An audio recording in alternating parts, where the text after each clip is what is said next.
আসসালামু আলাইকুম। আজকে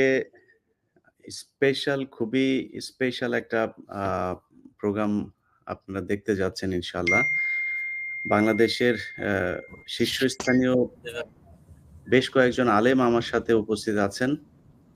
আমাদের সাথে আজকে আছেন মুফতি মাহবুবুল্লাহ কাসেমী হুজুর, তারপরে আছেন মোহাম্মদ হুজুর,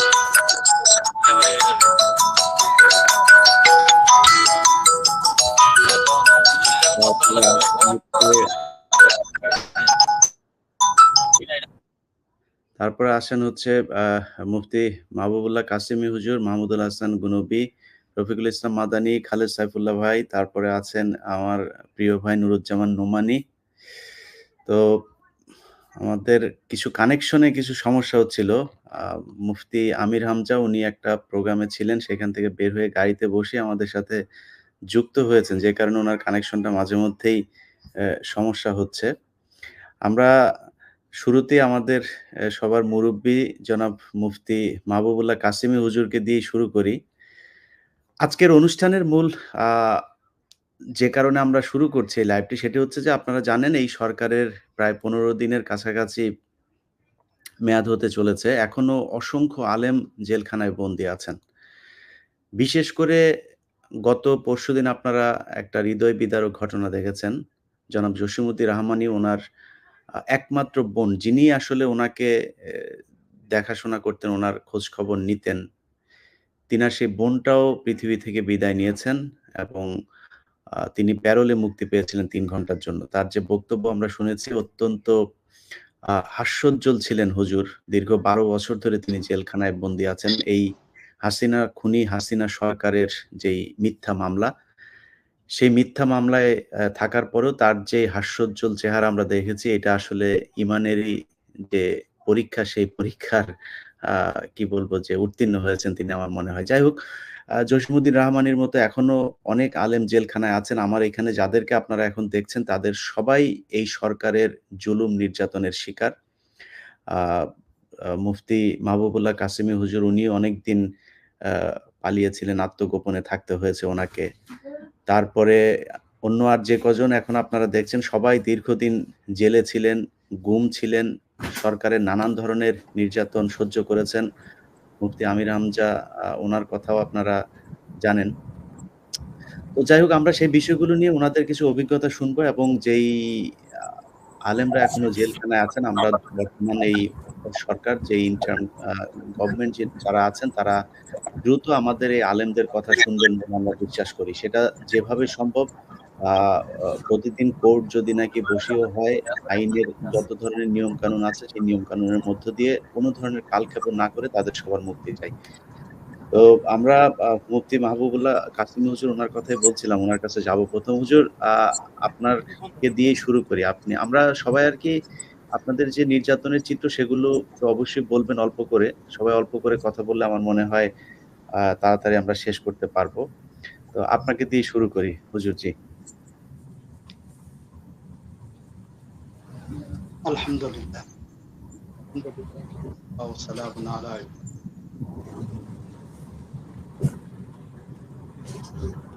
দ্বীন এবং ইসলাম কথা বলেন। না। মানুষের পরিপ্রেক্ষিতে আমরা দেখতে পাই ২০০৯ এর দিকে যখন আওয়ামী লীগ সরকার সর্বপ্রথম ক্ষমতায় আসে, তখন তারা দেশে বিভিন্ন ধরনের নিজেদের আধিপত্যকে বিস্তারের জন্য বিশেষ করে ভারতের রয়ের সেই এজেন্ডাগুলি বাস্তবায়নের জন্য যারা তাদের প্রতি জুলুম এবং নির্যাতন করছে। যেমনি ভাবে হুজুর আপনার হেডফোনটা কি হুজুর একটু কাছে নিয়ে কথা বলা যায়? কারণ আপনার কথাটা পরিষ্কার শোনা যাচ্ছে না। জামাত ইসলামের উপর নির্যাতন করেছে। ঠিক এর পাশাপাশি হুজুর আপনার হেডফোনটা একটু কাছে নিয়ে কথা বললে ভালো হয়। আপনার কথা শোনা যাচ্ছে না ঠিকমতো। দেশে শান্তি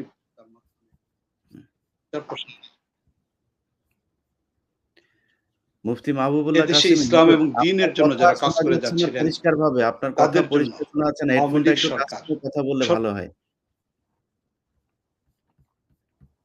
আপনার কথা শোনা যাচ্ছে না ঠিকমতো। এই হেডফোনটা একটু মুখের কাছে নিয়ে কথা বললে মনে হয় শোনা যাবে। জি, কথা বলতেছিলাম যে ২০০৯ এ যখন আওয়ামী লীগ সরকার বাংলাদেশে ক্ষমতায় আসে, ওই সময়ে আওয়ামী লীগ সরকার তাদের ক্ষমতা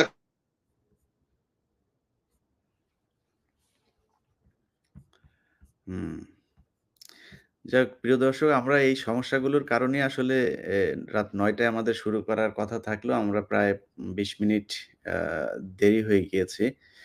তো আমরা উনার কানেকশনের জন্য অপেক্ষা করি। মুফতি আমির হামজা ভাই, আপনাকেও মাঝে মধ্যে হারিয়ে ফেলছি। সো আপনাকে আমরা আ এখন শুনতে চাই। মুফতি আমির হামজা ভাইয়ের আরেকটা পরিচয় আছে। উনি হচ্ছে আমাদের জামাই, আমাদের পাশের গ্রামের জামাই। তো আ আজকে সবাইকে পরিচয় করায় দিলাম। মাজলুম একজন আলেম, আমার খুব পছন্দের আলেম। সারা বাংলাদেশেই উনাকে সবাই খুব পছন্দ করে। যাই হোক, আমির হামজা ভাই, আপনি মিউট আছেন, আনমিউট করেন। করে একটু বলেন, আপনার কথা শোনার জন্য অপেক্ষা করছে সবাই।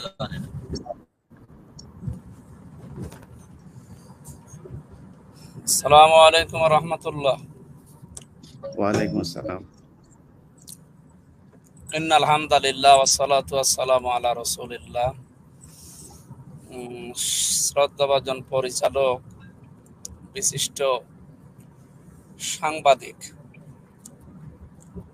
আমাদের যে দ্বিতীয় স্বাধীনতা যুদ্ধ হয়ে গেল ছাত্র সমাজের, পেছন থেকে যারা মোটিভেশনাল কথাবার্তা বলার কারণে এই মানুষগুলো উদ্যোগ নিয়েছে জীবন দেওয়ার স্বাধীনতার জন্য, তাদের ভেতরে অন্যতম সাংবাদিক মোহাম্মদ ইলিয়াস হোসাইন। শ্রদ্ধাভাজন আলেম ওলামা এবং যারা যুক্ত আছেন সবাইকে ধন্যবাদ জানাচ্ছি আজকের এই মজলুমদের লাইভ অনুষ্ঠানে। যে কথা শোনা যাচ্ছে কিনা জানি না। জি, পরিষ্কার হুজুর, শোনা খুব যাচ্ছে। সুন্দর শোনা যাচ্ছে। জি। আজকে বাগেরহাটে যেখানে গিয়েছিলাম সদরে, এখানে পর পর ৬ বছর ৭ বছর ওরা আমাকে দাওয়াত দিয়েছে, একবারও উঠতে দেয়নি। যখন সব কমপ্লিট হয় তখন মাগরিবের সময় পুলিশ এসে বলে যে বাধা আছে, উপর থেকে নিষেধ হবে না, যে হাজার হাজার লক্ষ লক্ষ মানুষ এসে ফিরে যায়। আজকেও লক্ষাধিক মানুষ হয়েছে, কিন্তু আজকে আর ফিরে যাওয়া লাগেনি। সূরা নসরের ওপরে আমি আমার মন খুলে যতটুকু পারি কোরআনের কথাগুলো বলার চেষ্টা চালিয়েছি। জালেমদের বিরুদ্ধে আল্লাহর যে অভিযোগ, আল্লাহর যে মামলা, এই কথাগুলো কোরআন দিয়ে হাদিস দিয়ে তোলার চেষ্টা করেছি। মানুষকে বুঝিয়েছি যে জালেমদের আমরা ক্ষমা করে দিলেও আল্লাহর মামলার আসামি এরা, সুতরাং এদেরকে যদি ওরা নিজেরাও বাঁচাতে চায় তাহলে জালেম বিচার পৃথিবীতে হওয়া লাগবে। এইটাই ওদের উপকার, না হলে ওরা তো মরেও শান্তি পাবে না। কারণ ওরা তো হামজার মামলার আসামি না, রফিকের মামলার আসামি না, এই যে মাহমুদুল হাসান ভাইয়ের আসামি না, ওরা সরাসরি আল্লাহর মামলার আসামি। সুতরাং এই জালেম যারা বিদায় নিল, এই জালেমদেরকে বিচার করে দুনিয়া থেকে বিদায় দিতে পারলে ওরা আল্লাহর মামলা থেকে অব্যাহতি পাবে। সামনে ভবিষ্যতে বাংলাদেশে যারা আসবে, দায়িত্ব আছে বা আসবে, এরা যেন এখান থেকে শিক্ষা নেয়। বিশেষ করে সাবেক অবৈধ আইনমন্ত্রী আনিসুল হক এবং দরবেশ বাবার থেকে, তাদের উপরে যে যা চলছে এই কয়েকদিন থেকে, পরশু দিন থেকে কালকে, আমি তো মালয়েশিয়া থেকে রাত্রে এসে নেমেছি, যে বোঝা যাচ্ছে ভবিষ্যৎ যারা আসবে এরা যেন শিক্ষাটা নিতে পারে। নয়তো এভাবে যদি চলে যায়, এরাও আমরা শিক্ষা নেব। ইতিহাস থেকে শিক্ষা নেওয়ার জন্য কোরআন জানিয়েছে ওয়াল আসরি, আল্লাহ বলেন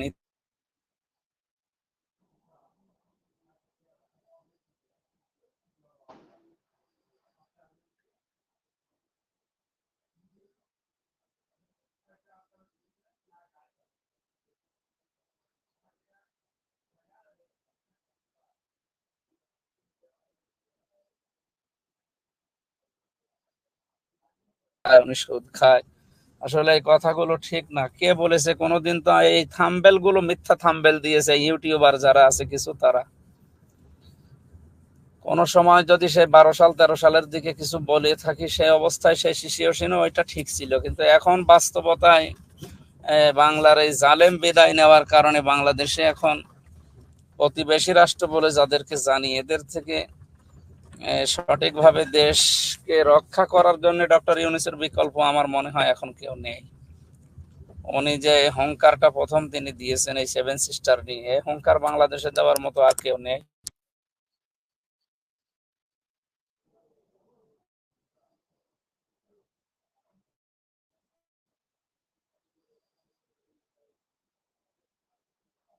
সরি, মুফতি আমির হামজা, ওনার কানেকশনটা খুব আমির হামজা ভাই শুনছেন? আমরা আমরা আমরা শুনছি না আপনাকে।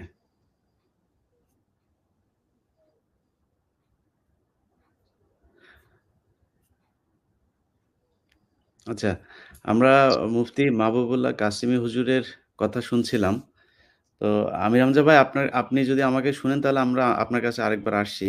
আমরা মাহবুবুল্লাহ কাসিমি হুজুরকে একটু শুনে আসি। জি হুজুর, আমি আপনাকে তখন হারিয়ে ফেলেছিলাম। এখন আপনাকে দেখা যাচ্ছে। আমি জানি না আপনার কথা এখন শোনা যাবে কিনা? জি, আলহামদুলিল্লাহ আমি জি। আপনাদের কথা শুনতেছি। জি, আমরা যে পরিষ্কার। জি। কথাটা বলতেছিলাম যে বাস্তবিক পক্ষে বাংলাদেশে আওয়ামী লীগ সরকার যখন 2009 ক্ষমতা আসে, ওই সময়টাকে নিজেদের ক্ষমতাকে পাকাপোক্ত করার জন্য তারা যে ধরনের নোংরা পদক্ষেপগুলোকে গ্রহণ করেছিল, তার মধ্যে একটা ছিল বিরোধী দলকে শেষ করে দেওয়া। বাহ্যিকভাবে ক্ষমতার দ্বন্দ্ব বিএনপির সাথে থাকতে পারে, কিন্তু তারা সেই বিএনপিকেও শেষ করে দেওয়ার চেষ্টা করেছে, জামাত ইসলামকেও শেষ করে দেওয়ার চেষ্টা করেছে। এর পাশাপাশি আল্লাহ রাব্বুল আলামিনের দ্বীন এবং ইসলামের জন্য যারা কাজ করছে, আওয়ামী লীগ সরকার তাদেরকেও শেষ করে দেওয়ার চেষ্টা করেছে। আমরা দেখেছি যে তারা বিশাল বড় একটা পরিকল্পনা নিয়ে এদেশের ক্ষমতায় এসেছিল, যার এই পরিপ্রেক্ষিতে ক্ষমতা আসার পরে পিলখানায় ঘটনা সংঘটিত করে সেখানে প্রায় 70 জন বিডিআরকে হত্যা করা হয়। শাপলা চত্বরে 2013-তে প্রায় সরকারের হিসাব অনুযায়ী, এবং আমার কাছে যে তালিকাটা রয়েছে সেই হিসাব অনুযায়ী 72 জন, বেসরকারি তালিকা হিসেবে প্রায় 3000-এর উপরে মানুষকে যেখানে হত্যা করা হয়েছে। সেই নোংরা এক রাজনীতি তারা চালু করেছিল। বিশেষ করে জঙ্গিবাদের নামে তারা বিভিন্ন ধরনের নাটক সাজিয়ে যাদেরকে নিজেদের ইসলামের নিজেদের ক্ষমতার বিপক্ষে মনে করেছে তাদেরকে জেলখানা, গুম, বিভিন্ন ধরনের জুলুম এবং নির্যাতন করেছে। গোটা এই 16টা বছর আওয়ামী লীগ সরকার তারা যেমনি ভাবে তাদের প্রতিপক্ষকে শেষ করেছে, ঠিক ইসলামকেও শেষ করে দেওয়ার জন্য তারা চেষ্টা করেছে। আমি মনে করি যে গুম এবং নাটক এটা আওয়ামী লীগের সরকারের সাজানো একটা পরিকল্পনা ছিল রর এজেন্টকে বাস্তবায়ন করার জন্য এবং তাদের ক্ষমতাকে টিকিয়ে রাখার জন্য। আজ যেহেতু আওয়ামী লীগ সরকার ক্ষমতা থেকে গিয়েছে, ছাত্রদের এক আন্দোলন এবং এদেশের অপমর জনসাধারণের সহযোগিতার মাধ্যমে, বিশেষ করে বিদেশে থেকে আপনি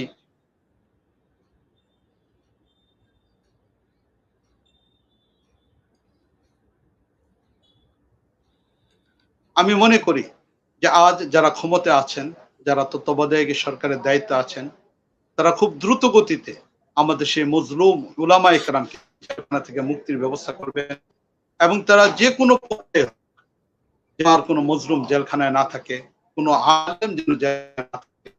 এর পাশাপাশি রাজনৈতিক ভাবেও যারা হিংসার প্রতিপক্ষ হয়েছিল, যাদেরকে জেলখানায় তাদেরকেও যেন তারা মুক্তির ব্যবস্থা করেন।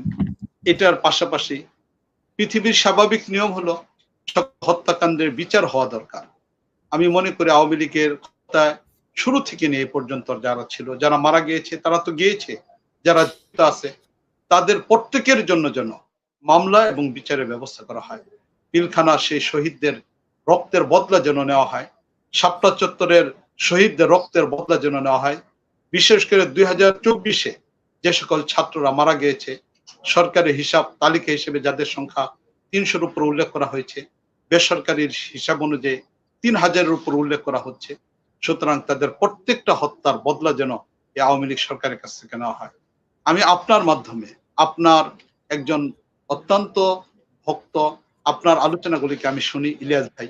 আমি আপনার মাধ্যমে যে আপনি কাজ করে যাচ্ছেন, আমি আপনার মাধ্যমে আজকে পুরা বিশ্বের মানুষকে জানিয়ে দিতে চাই, শুধু এতটুকুই না, বদলা শুধু নেওয়া হবে এতটুকু না, বরং আওয়ামী লীগকে সন্ত্রাসী সংগঠন হিসেবে যেন নিষিদ্ধ করা হয়, ছাত্রলীগকে যেন নিষিদ্ধ করা হয়, আওয়ামী লীগকে যেন নিষিদ্ধ ঘোষণা করা হয়। এই দাবিটা আজকে গোটা দেশের ভিতরে আপনারা সবাই তৈরি করার চেষ্টা করেন।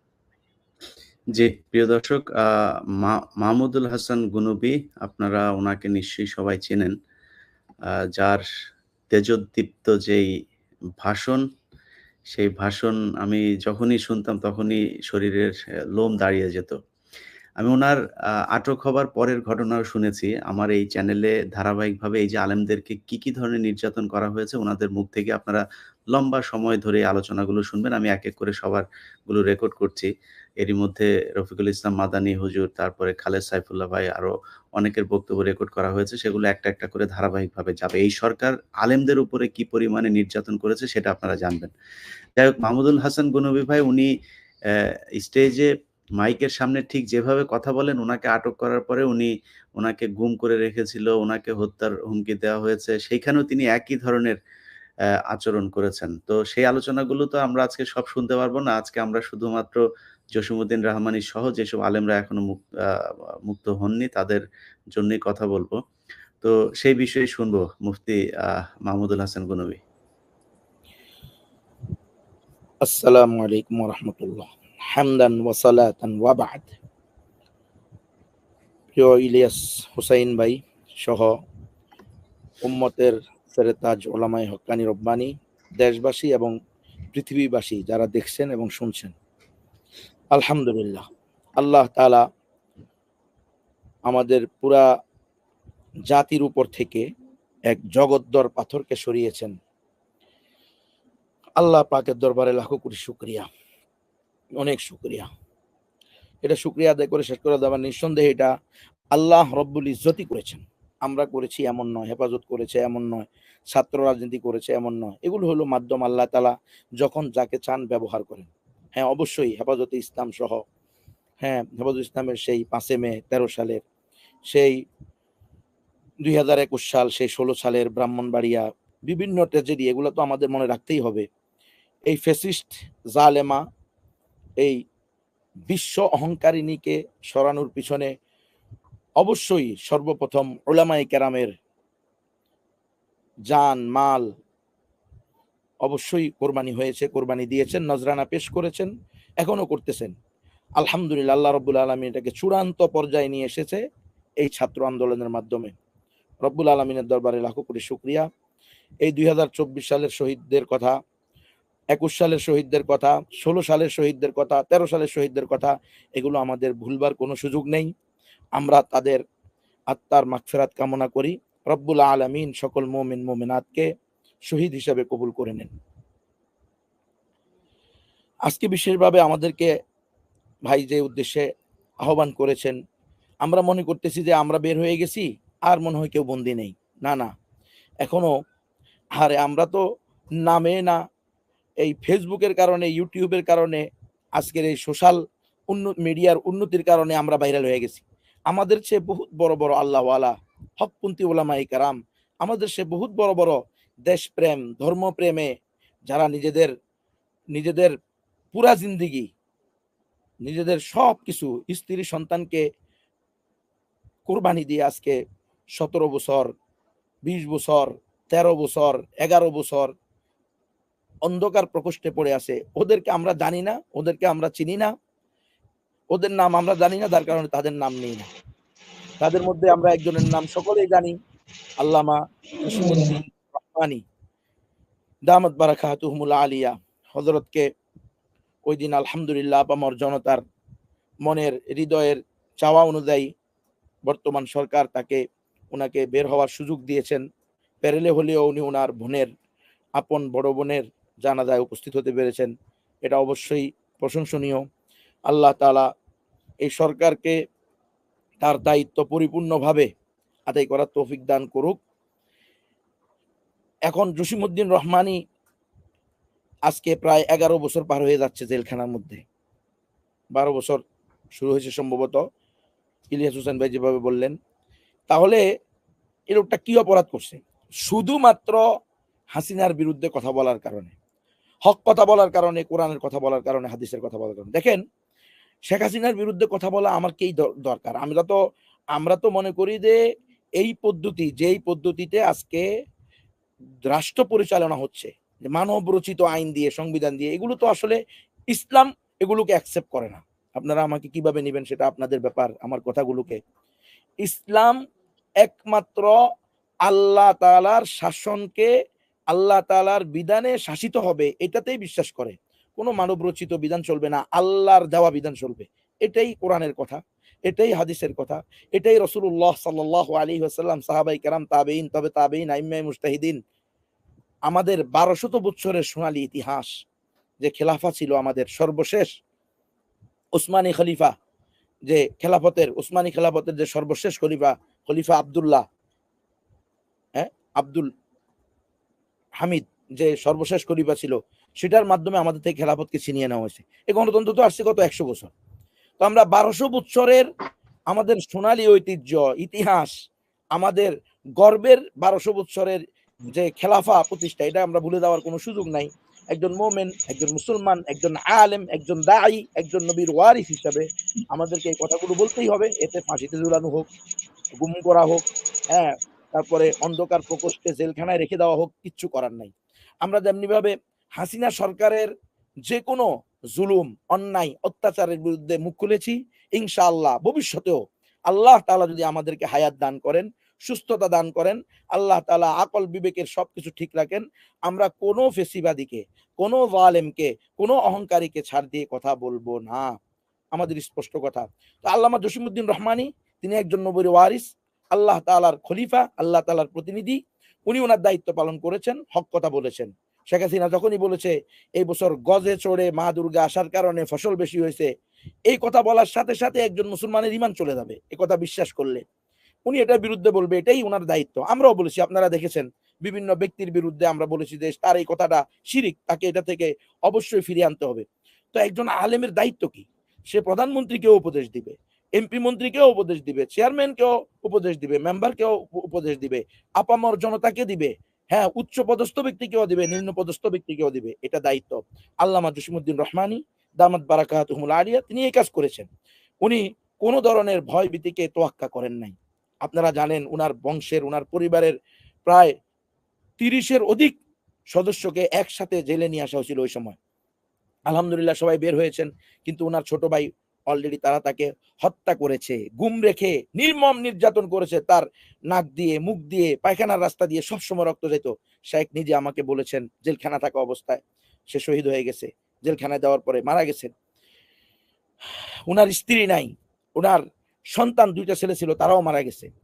এই লোকটার মধ্যে কি আছে এখনো যে তাকে ধরে রাখতে হবে? কি জন্য রাখতে হবে? আমি এই ইলিয়াস ভাইয়ের মাধ্যমে, আজকের এই লাইভের মাধ্যমে পুরা দেশ, জাতি এবং আন্তর্জাতিকভাবেও যারা হিউম্যানিটির কথা বলেন, মানবতাবাদের কথা বলেন, মানবতাবাদকে প্রাধান্য দেন, কথায় কথায় বলেন এখানে মানবতা লঙ্ঘন হচ্ছে, তো এই ব্যক্তিটার জন্য কি মানবতা নাই? হ্যাঁ, হাসিনা সরকারের, খুনি হাসিনার সংবিধান অনুযায়ী তিনি মানবতা পায় না, কারণ তারা বলতে চায় যে এই ব্যক্তিদের, এরা মানুষ না, এদেরকে না মানুষ বলতে চায়।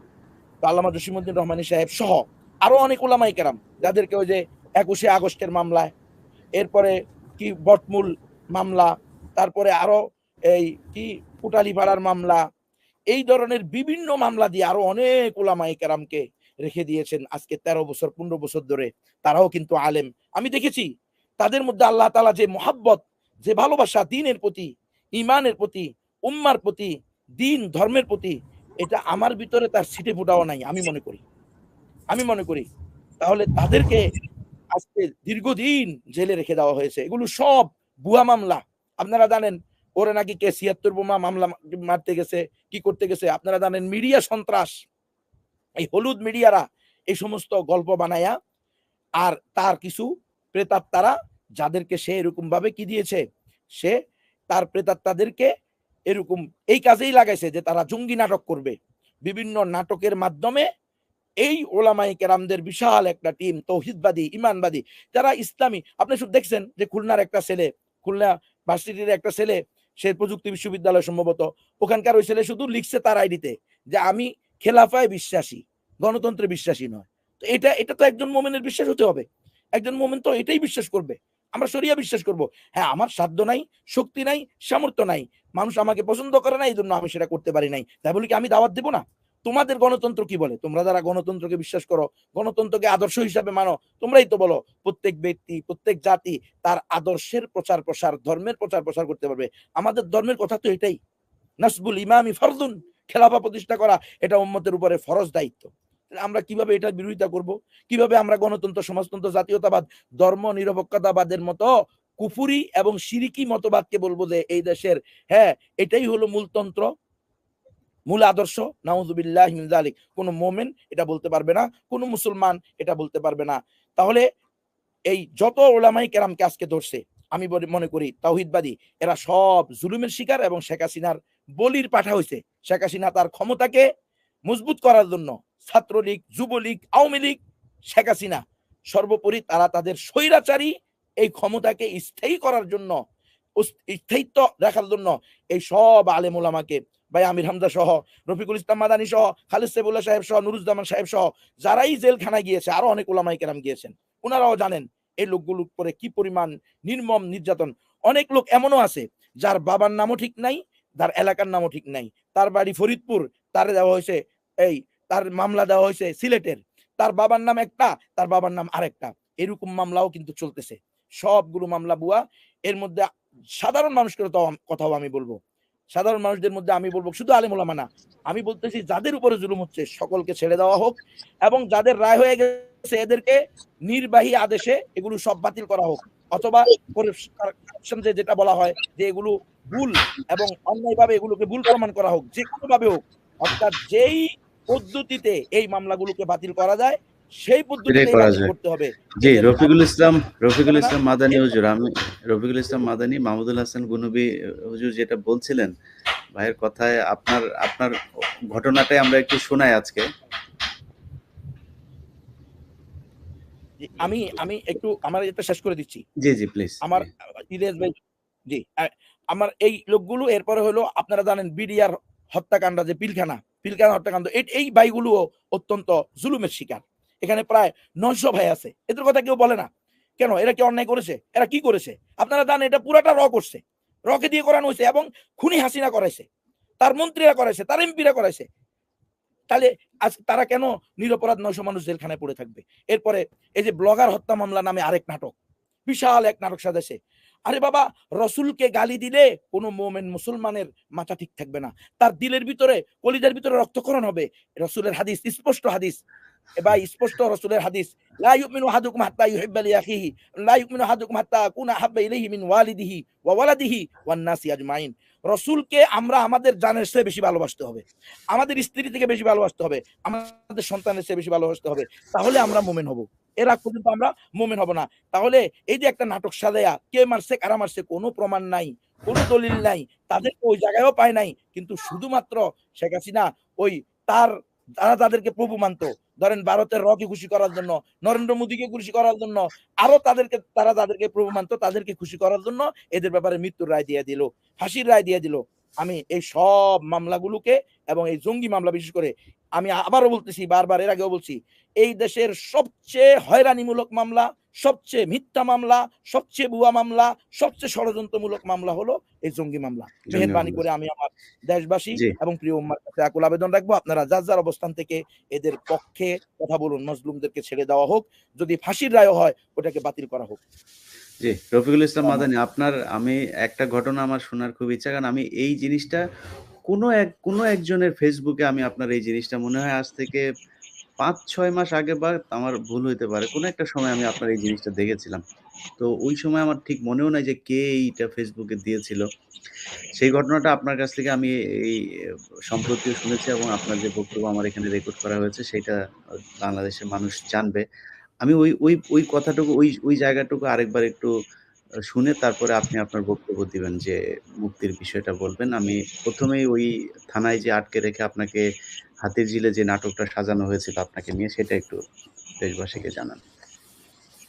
রফিকুল ইসলাম মাদানী। আসসালামু আলাইকুম ওয়া রাহমাতুল্লাহি ওয়া বারাকাতুহু। ইন্নাল হামদালিল্লাহ নাহমাদুহু ওয়া নুসাল্লি আলা রাসূলিল কারীম। আম্মা বা'দ। বাংলাদেশের একজন পরিচিত সাংবাদিক ইলিয়াস হোসেন ভাই, আসলে ওনাকে মাজলুম সাংবাদিকও বলা যায়। বাংলাদেশে যে কয়জন সাংবাদিক, যে কয়জন বলতে হাতে গোনা যে দুই একজন সাংবাদিক স্বৈরাচার হাসিনা এবং ইন্ডিয়ার আধিপত্যবাদী সাম্রাজ্যবাদী ইন্ডিয়ার বিরুদ্ধে বলিষ্ঠ কণ্ঠস্বর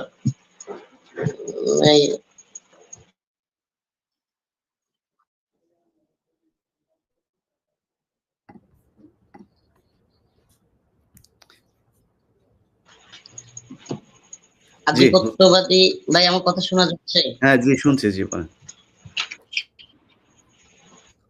আধিপত্যবাদী হাসিনার বিরুদ্ধে বলিষ্ঠ কণ্ঠস্বর হিসেবে পরিচিত আমাদের ইলিয়াস ভাই, একজন মাধ্যম সাংবাদিক। আল্লাহ পাক ভাইকে কবুল করুক, দিনের জন্য কবুল করুক, দোয়া করি। এবং আরো উপস্থিত আছেন আমাদের শ্রদ্ধেয়ভাজন মুরব্বী, মাইমুন সিংহের সিংহ পুরুষ এবং আন্দোলন সংগ্রামের নেতৃত্বদানকারী আলেম মুফতি মাহবুবুল্লাহ কাসেমি হাফিজাহুল্লাহ। উপস্থিত আছেন প্রিয় বড় ভাই মুফতি মাহমুদ হাসান ভাই, একই রুমে দীর্ঘদিন কারাবাস করা প্রিয় বড় ভাই মুফতি আমির হামজা হাফিজাহুল্লাহ। উপস্থিত আছেন মুফতি নুরুজ্জামান নোমানী ভাই, উপস্থিত আছেন খালেদ সাইফুল্লাহ ভাই সহ যে সমস্ত আলোচক বৃন্দ। আসলে ইলিয়াস ভাই যে বিষয়টার কথা বললো, এটা নিয়ে আমি ওই দিন ওনার সাথে লাইভে বক্তব্য দিয়েছি এবং কথা বলেছি। তো এই বিষয়টা আমি বলবো। বাকি আজকের যে আলোচ্য বিষয়, মাজলুম আলেম দ্বীন শায়েখ জসিমউদ্দিন রহমানী হাফিজাহ,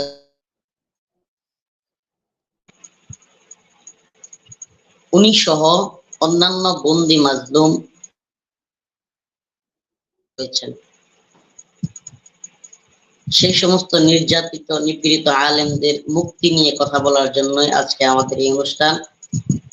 আসলে নিজেকে জাহির করা কিংবা নিজেকে পরিচিত করা সেটা আমাদের উদ্দেশ্য নয়। আমাদের উদ্দেশ্য হোক উম্মার জন্য, আমাদের উদ্দেশ্য হোক আখিরাতের জন্য। আসলে আমি সর্বপ্রথম যে কথাটা বলবো সেটা হলো, ভাই দেখেন, হিটলারের একজন নাকি মন্ত্রী ছিল যে মানুষকে নেম কিলিং করতো। মানে মানুষকে প্রথমে হিটলার যাকে মারার প্রয়োজন হইতো বা হিটলার যাকে মেরে ফেলতে চাইতো, তাকে ওই মন্ত্রী নেম কিলিং মানে নাম দিত একটা, ওই নাম দিয়ে তারপরে তাকে উগ্রবাদী বা সন্ত্রাস এগুলো প্রচার করত। এক পর্যায়ে হিটলার তাকে মেরে ফেলতো।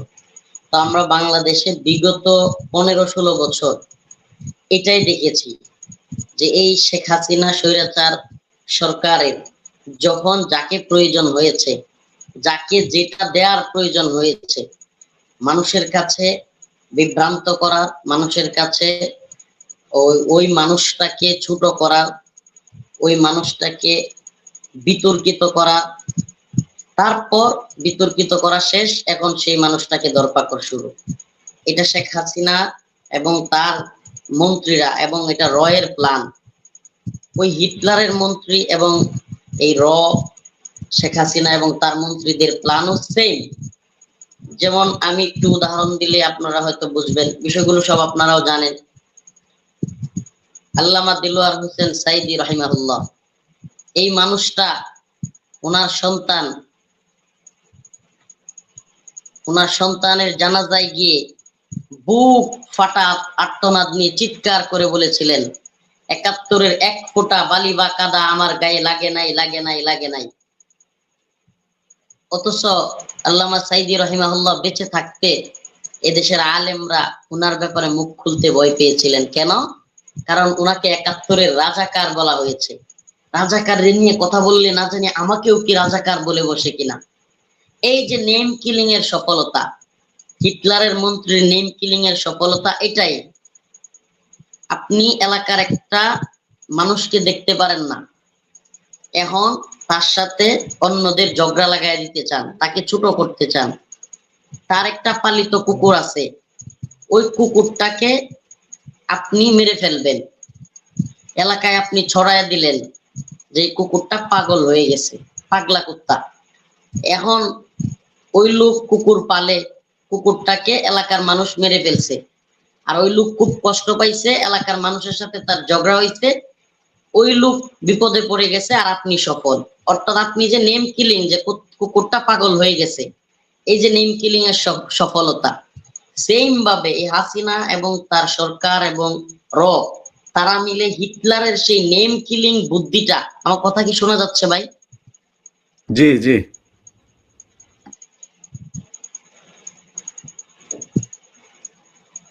ভাই রফিক ভাই সব ঠিক আছে, যাচ্ছে? বলেন। সব ঠিক আছে রফিক ভাই, বলেন। হিটলারের সেই নেম কিলিং এর যে বুদ্ধিটা, সেটাকে বাংলাদেশেও হাসিনা এবং তার যারা সাঙ্গপাঙ্গ যারা ছিল, এরাও হিটলারের মন্ত্রীর সেই প্রোপাগান্ডা এবং মানুষকে নেম কিলিং করে, মানুষের নামে বিভিন্ন ট্যাগ লাগিয়ে, কাউকে রাজাকার, কাউকে জঙ্গি, কাউকে উগ্রবাদী, কাউকে মৌলবাদী, এই সমস্ত ট্যাগ লাগিয়ে বিভিন্ন মানুষকে নির্যাতন করেছে। আজকে আপনারা জেনেছেন আল্লামা সাইদি রহিমাহুল্লাহ বেঁচে থাকতে তার সন্তানের জানাজায় গিয়ে বলেছিল, ৭১-এর এক ফোঁটা বালি বা কাদা আমার গায়ে লাগে নাই, লাগে নাই, লাগে নাই। আজ হাসিনা যাওয়ার পর মুফতি জসিমউদ্দিন রহমানী হাফিজাহুল্লাহ, উনি ওনার বোনের জানাজায় গিয়ে বলেছেন যে আমাকেও এই হাসিনা সরকার সারা দেশে বিশ্বে জঙ্গি হিসেবে উপস্থাপন করেছে, জঙ্গি হিসেবে পরিচয় দিয়েছে। আমি উলামায়ে কেরামকে বলবো, হকপন্থী দাবিদার আহলে হক উলামায়ে কেরামকে বলবো, আমরা আল্লামা দিলওয়ার হোসেন সাইদি রাহিমাহুল্লাহ জীবিত থাকতে তার পক্ষে মুক্তির আন্দোলন ঠিকমতো করতে পারি নাই, তার পক্ষে কথা বলতে পারি নাই। মারা যাওয়ার পর সবাই ঠিকই আল্লামা সাইদি রাহিমাহুল্লাহকে নিয়ে অনেক পোস্ট করেছি, তার পক্ষে সাফাই গিয়েছি, অনেক কথা বলেছি, কিন্তু আমাদের মাঝে আর আল্লামা সাইদি রাহিমাহুল্লাহ আর আসবেন না। সেম ভাবে আজকে মুফতি জসিমউদ্দিন রহমানী হাফিজাহুল্লাহ জীবিত, আমরা কথা বলতেছি না। এই মানুষটা এখনো ১০-১২ দিন হয়ে যাচ্ছে, এই ফ্যাসিস্ট হাসিনা চলে গেছে, এখনো কেন উনি মুক্ত বাতাসে আসতে পারতেছেন না?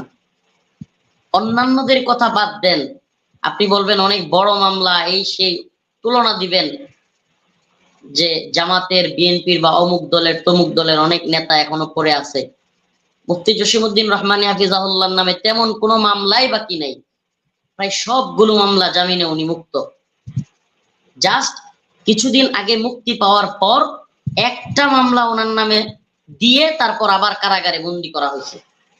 তো এই মামলাটা থেকে মুক্তি পাইতে ওনার এত সমস্যা হওয়ার কথা না। আমি জাতির উদ্দেশ্যে আজকে এখানে আপনারা যারা উলামায়ে কেরাম আছেন তাদেরকে একটু জানানোর উদ্দেশ্যে বলতে চাই, আমাদের সাংবাদিক ইলিয়াস ভাইয়ের মতো ব্যক্তি, যে কিনা কোনো আলেম নয়, উনি আমাদেরকে বলেন হুজুরের কেন মুক্তি হচ্ছে না, শাইখ জসিমউদ্দিন রহমানীর মুক্তি কেন হচ্ছে না।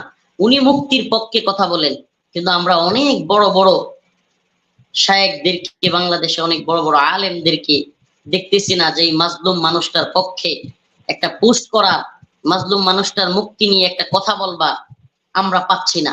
অথচ ইলিয়াস হোসেন ভাই ওই মানুষটার পক্ষে কথা বলতেছেন। কিছু ভাইরা ফেসবুকে দেখলাম, আমি নাম বলতে চাচ্ছি না, পোস্ট করতেছে শাইখ জসিমউদ্দিন রহমানী যখন কারাগারে যান নাই, কারাগারে যাওয়ার পূর্বে তিনি কিছু বক্তব্য দিয়েছেন, কিছু বিতর্ক তৈরি করেছেন। ভাই, বাংলাদেশে জামাতে ইসলামের সাথে হেফাজতের কওমীদের দ্বন্দ্ব, বিতর্ক, কিংবা আহলে হাদিসের সাথে হানাফিদের দ্বন্দ্ব, পেরলবীদের সাথে সুন্নিদের সাথে দেওবন্দীদের কিংবা জামাতে ইসলামীদের দ্বন্দ্ব, অভাব নাই। কিন্তু কোথায়?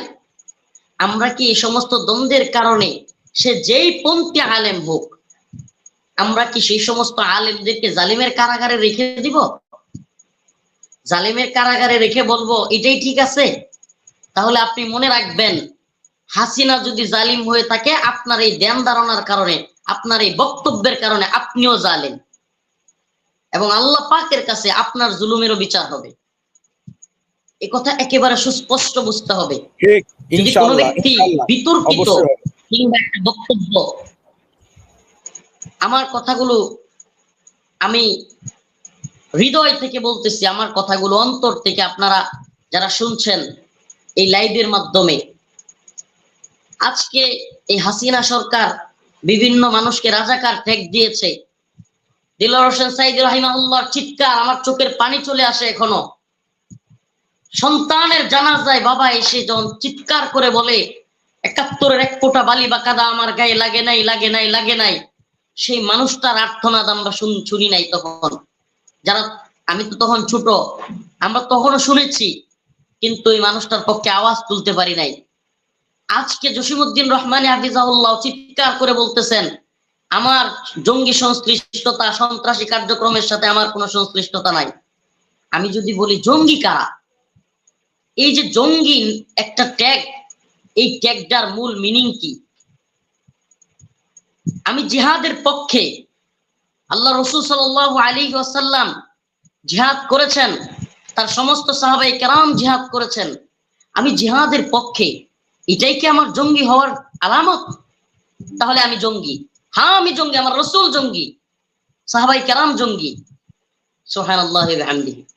কুতিবা আলাইকুমুল কিতাল হুয়া কুরহুল লাকুম আসা আন তাকরাহু শাই হুয়া খায়রুল লাকুম ওয়া আসা আন তুহিব্বু শাই হুয়া শাররুল লাকুম।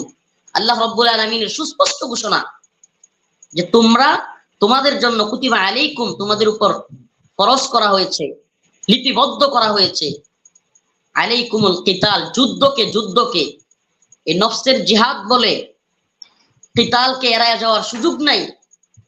আল্লাহ পাক আমাদের উপর ফরজ করেছেন, আমি করতে পারি, আমার যদি সামর্থ্য থাকে করলাম, যদি না পারি আমি করলাম না। কিন্তু জিহাদ করার কথা কেউ বললে, জিহাদ বয়ান কেউ করলে, তাকে জঙ্গি ট্যাগ দেওয়া হবে, তাকে জঙ্গি ট্যাগ দিয়ে কারাগারে ভরে রাখা হবে। আর আপনি ওদের মতো, ওদের ভাষা, এই সরকার কিংবা কিংবা আপনার যারা কিনা মুসলমানদেরকে নিধন করতে চায়, তাদের বক্তব্যের মতো, তাদের টোনে আপনিও জঙ্গি বলবেন, মৌলবাদী বলবেন, মানহাজি বলবেন, তবে মনে রাখবেন আপনিও জালেম, আপনিও জালেমদের দলের লোক। আল্লাহ এবং তার রাসূলের সুস্পষ্ট ঘোষণা। অতএব জিহাদের পক্ষে কথা বলার কারণে মাজলুম আলেম দ্বীন শাইখ জসিমউদ্দিন রহমানী হাফিজাহুল্লাহ দীর্ঘদিন যাবত কারাগারে। উনি একটা বক্তব্য দিয়েছিলেন, গজে চড়ে যখন মা দুর্গা আসে তখন ফুলে ফসলে ভরে যায়। শেখ হাসিনা এই বক্তব্য দিয়েছিল, তখন তিনি শেখ হাসিনাকে মুশরিক বলে ফতোয়া দিয়েছিলেন, আর সেই কারণে এই মানুষটা দীর্ঘদিন যাবত কারাগারে। এই আল্লাহর বান্দা যদি কোনো ভুল করেও থাকে, মানুষ ভুলের ঊর্ধ্বে না। আমি যখন বলেছি কচুর প্রধানমন্ত্রী, ইসলামের বিরুদ্ধে গেলে কচুর প্রধানমন্ত্রী মানি না, অনেকেই আমাকে বলেছেন এটা কেন বললাম, ওইটা কেন বললাম। কিন্তু আমার জানতে মনে চায়, ইসলামের বিরুদ্ধে গেলে প্রধানমন্ত্রী মানি না, এই কথাটা আমার ভুল কোথায় ছিল? যদি বলেন কচু কেন বললেন, আমি বলি কচু শব্দটা তখনই ব্যবহৃত হবে যখন ইসলামের বিরুদ্ধে সে অবস্থান নিবে। যদি সে ইসলামের বিরুদ্ধে অবস্থান না নেয়, তাহলে তো কচু শব্দটারও এখানে দরকার নাই। আমাদেরকে তাহাজ্জুদের গল্প শোনানো হয়েছে, আমাদেরকে কি বলে তাহাজ্জুদের গল্প, তারপর হজের গল্প, এগুলো শোনানো হতো। কিন্তু মজলুম আলেমদেরকে নির্যাতন করে, নিপীড়ন করে, আমি ইলিয়াস ভাই আমার কথা বললেন, আমাকে এই সরকার এবং তার চেলারা, এই ডিবি হারুন কি করেছে? আমি আমার কথাই বলি, আমি তো অনেক আলেমদের কথা জানি, তাদের গুলো নাই বললাম। আমাকে আমার গায়ের পাঞ্জাবি জুব্বা খুলে ফেলা হয়েছে, এই হারুন করেছে। আমার গায়ের লুঙ্গি খুলে ফেলা হয়েছে, আমাকে মহিলাদেরকে নিয়ে হাতির জিলে নিয়ে আমাকে মহিলাদেরকে দিয়ে জড়ায় ধরা হয়েছে, অশ্লীল অঙ্গভঙ্গি করেছে মেয়েরা, আমাকে মেয়েরা জড়িয়ে ধরেছে। একটা মেয়ে আমাকে জড়িয়ে ধরা হয়েছে, ছবি তোলা হয়েছে, অসংখ্য ক্যামেরা দিয়ে সেগুলো ভিডিও করা হয়েছে, আমাকে হাতে সিগারেট ধরায় দেওয়া হয়েছে, সিগারেট ধরায়া আবার এগুলোর ছবি তোলা হয়েছে, ভঙ্গি করে সিগারেট খাচ্ছি আরামে, তারপরে মেয়ে জড়ায় ধরতেছে, এগুলোর ছবি তোলা হয়েছে। এই সরকার এবং তার চেলা যারা এরা করছে। জি, আজকে অতএব আমার মনে হয় সেই মনে করেন আমাকে আগামীকালকে আল্লাহ না সেই করুক বললো কষ্টের রফিকুল ইসলাম কারণে মাদানী হয়তো জঙ্গি, আজকে হারুনের যে অবস্থা, হারুনকে মুফতি পুরো নুরুজ্জামান নুমানী আল্লাহ জঙ্গি, আল্লাহ উলঙ্গ করে মুফতি আমির দিয়েছে। হামজা জঙ্গি, হুম। এই নাম আমার আপনার লাগাইয়া দেওয়ার কারণে, আমাকে ট্যাগ লাগাইয়া দেওয়ার কারণে। প্রিয় দর্শক, আমাদের এই রফিকুল ইসলাম মাদানী যে বর্ণনা দিলেন রোমহর্ষক জি বর্ণনা, ভাই, সেই এই একই ধরনের নির্যাতন অত্যাচার খালেদ সাইফুল্লাহ ভাইয়ের উপরেও কথাটা করা বুঝিনি। হয়েছে। খালেদ সাইফুল্লাহ ভাইয়ের কাছ থেকে আমরা একটু শুনে আসি। জি, মাওলানা খালেদ ভাই আমি সাইফুল্লাহ একটু ভাই। জাস্ট 1 মিনিটে শেষ করতেছি। জি প্লিজ প্লিজ। জি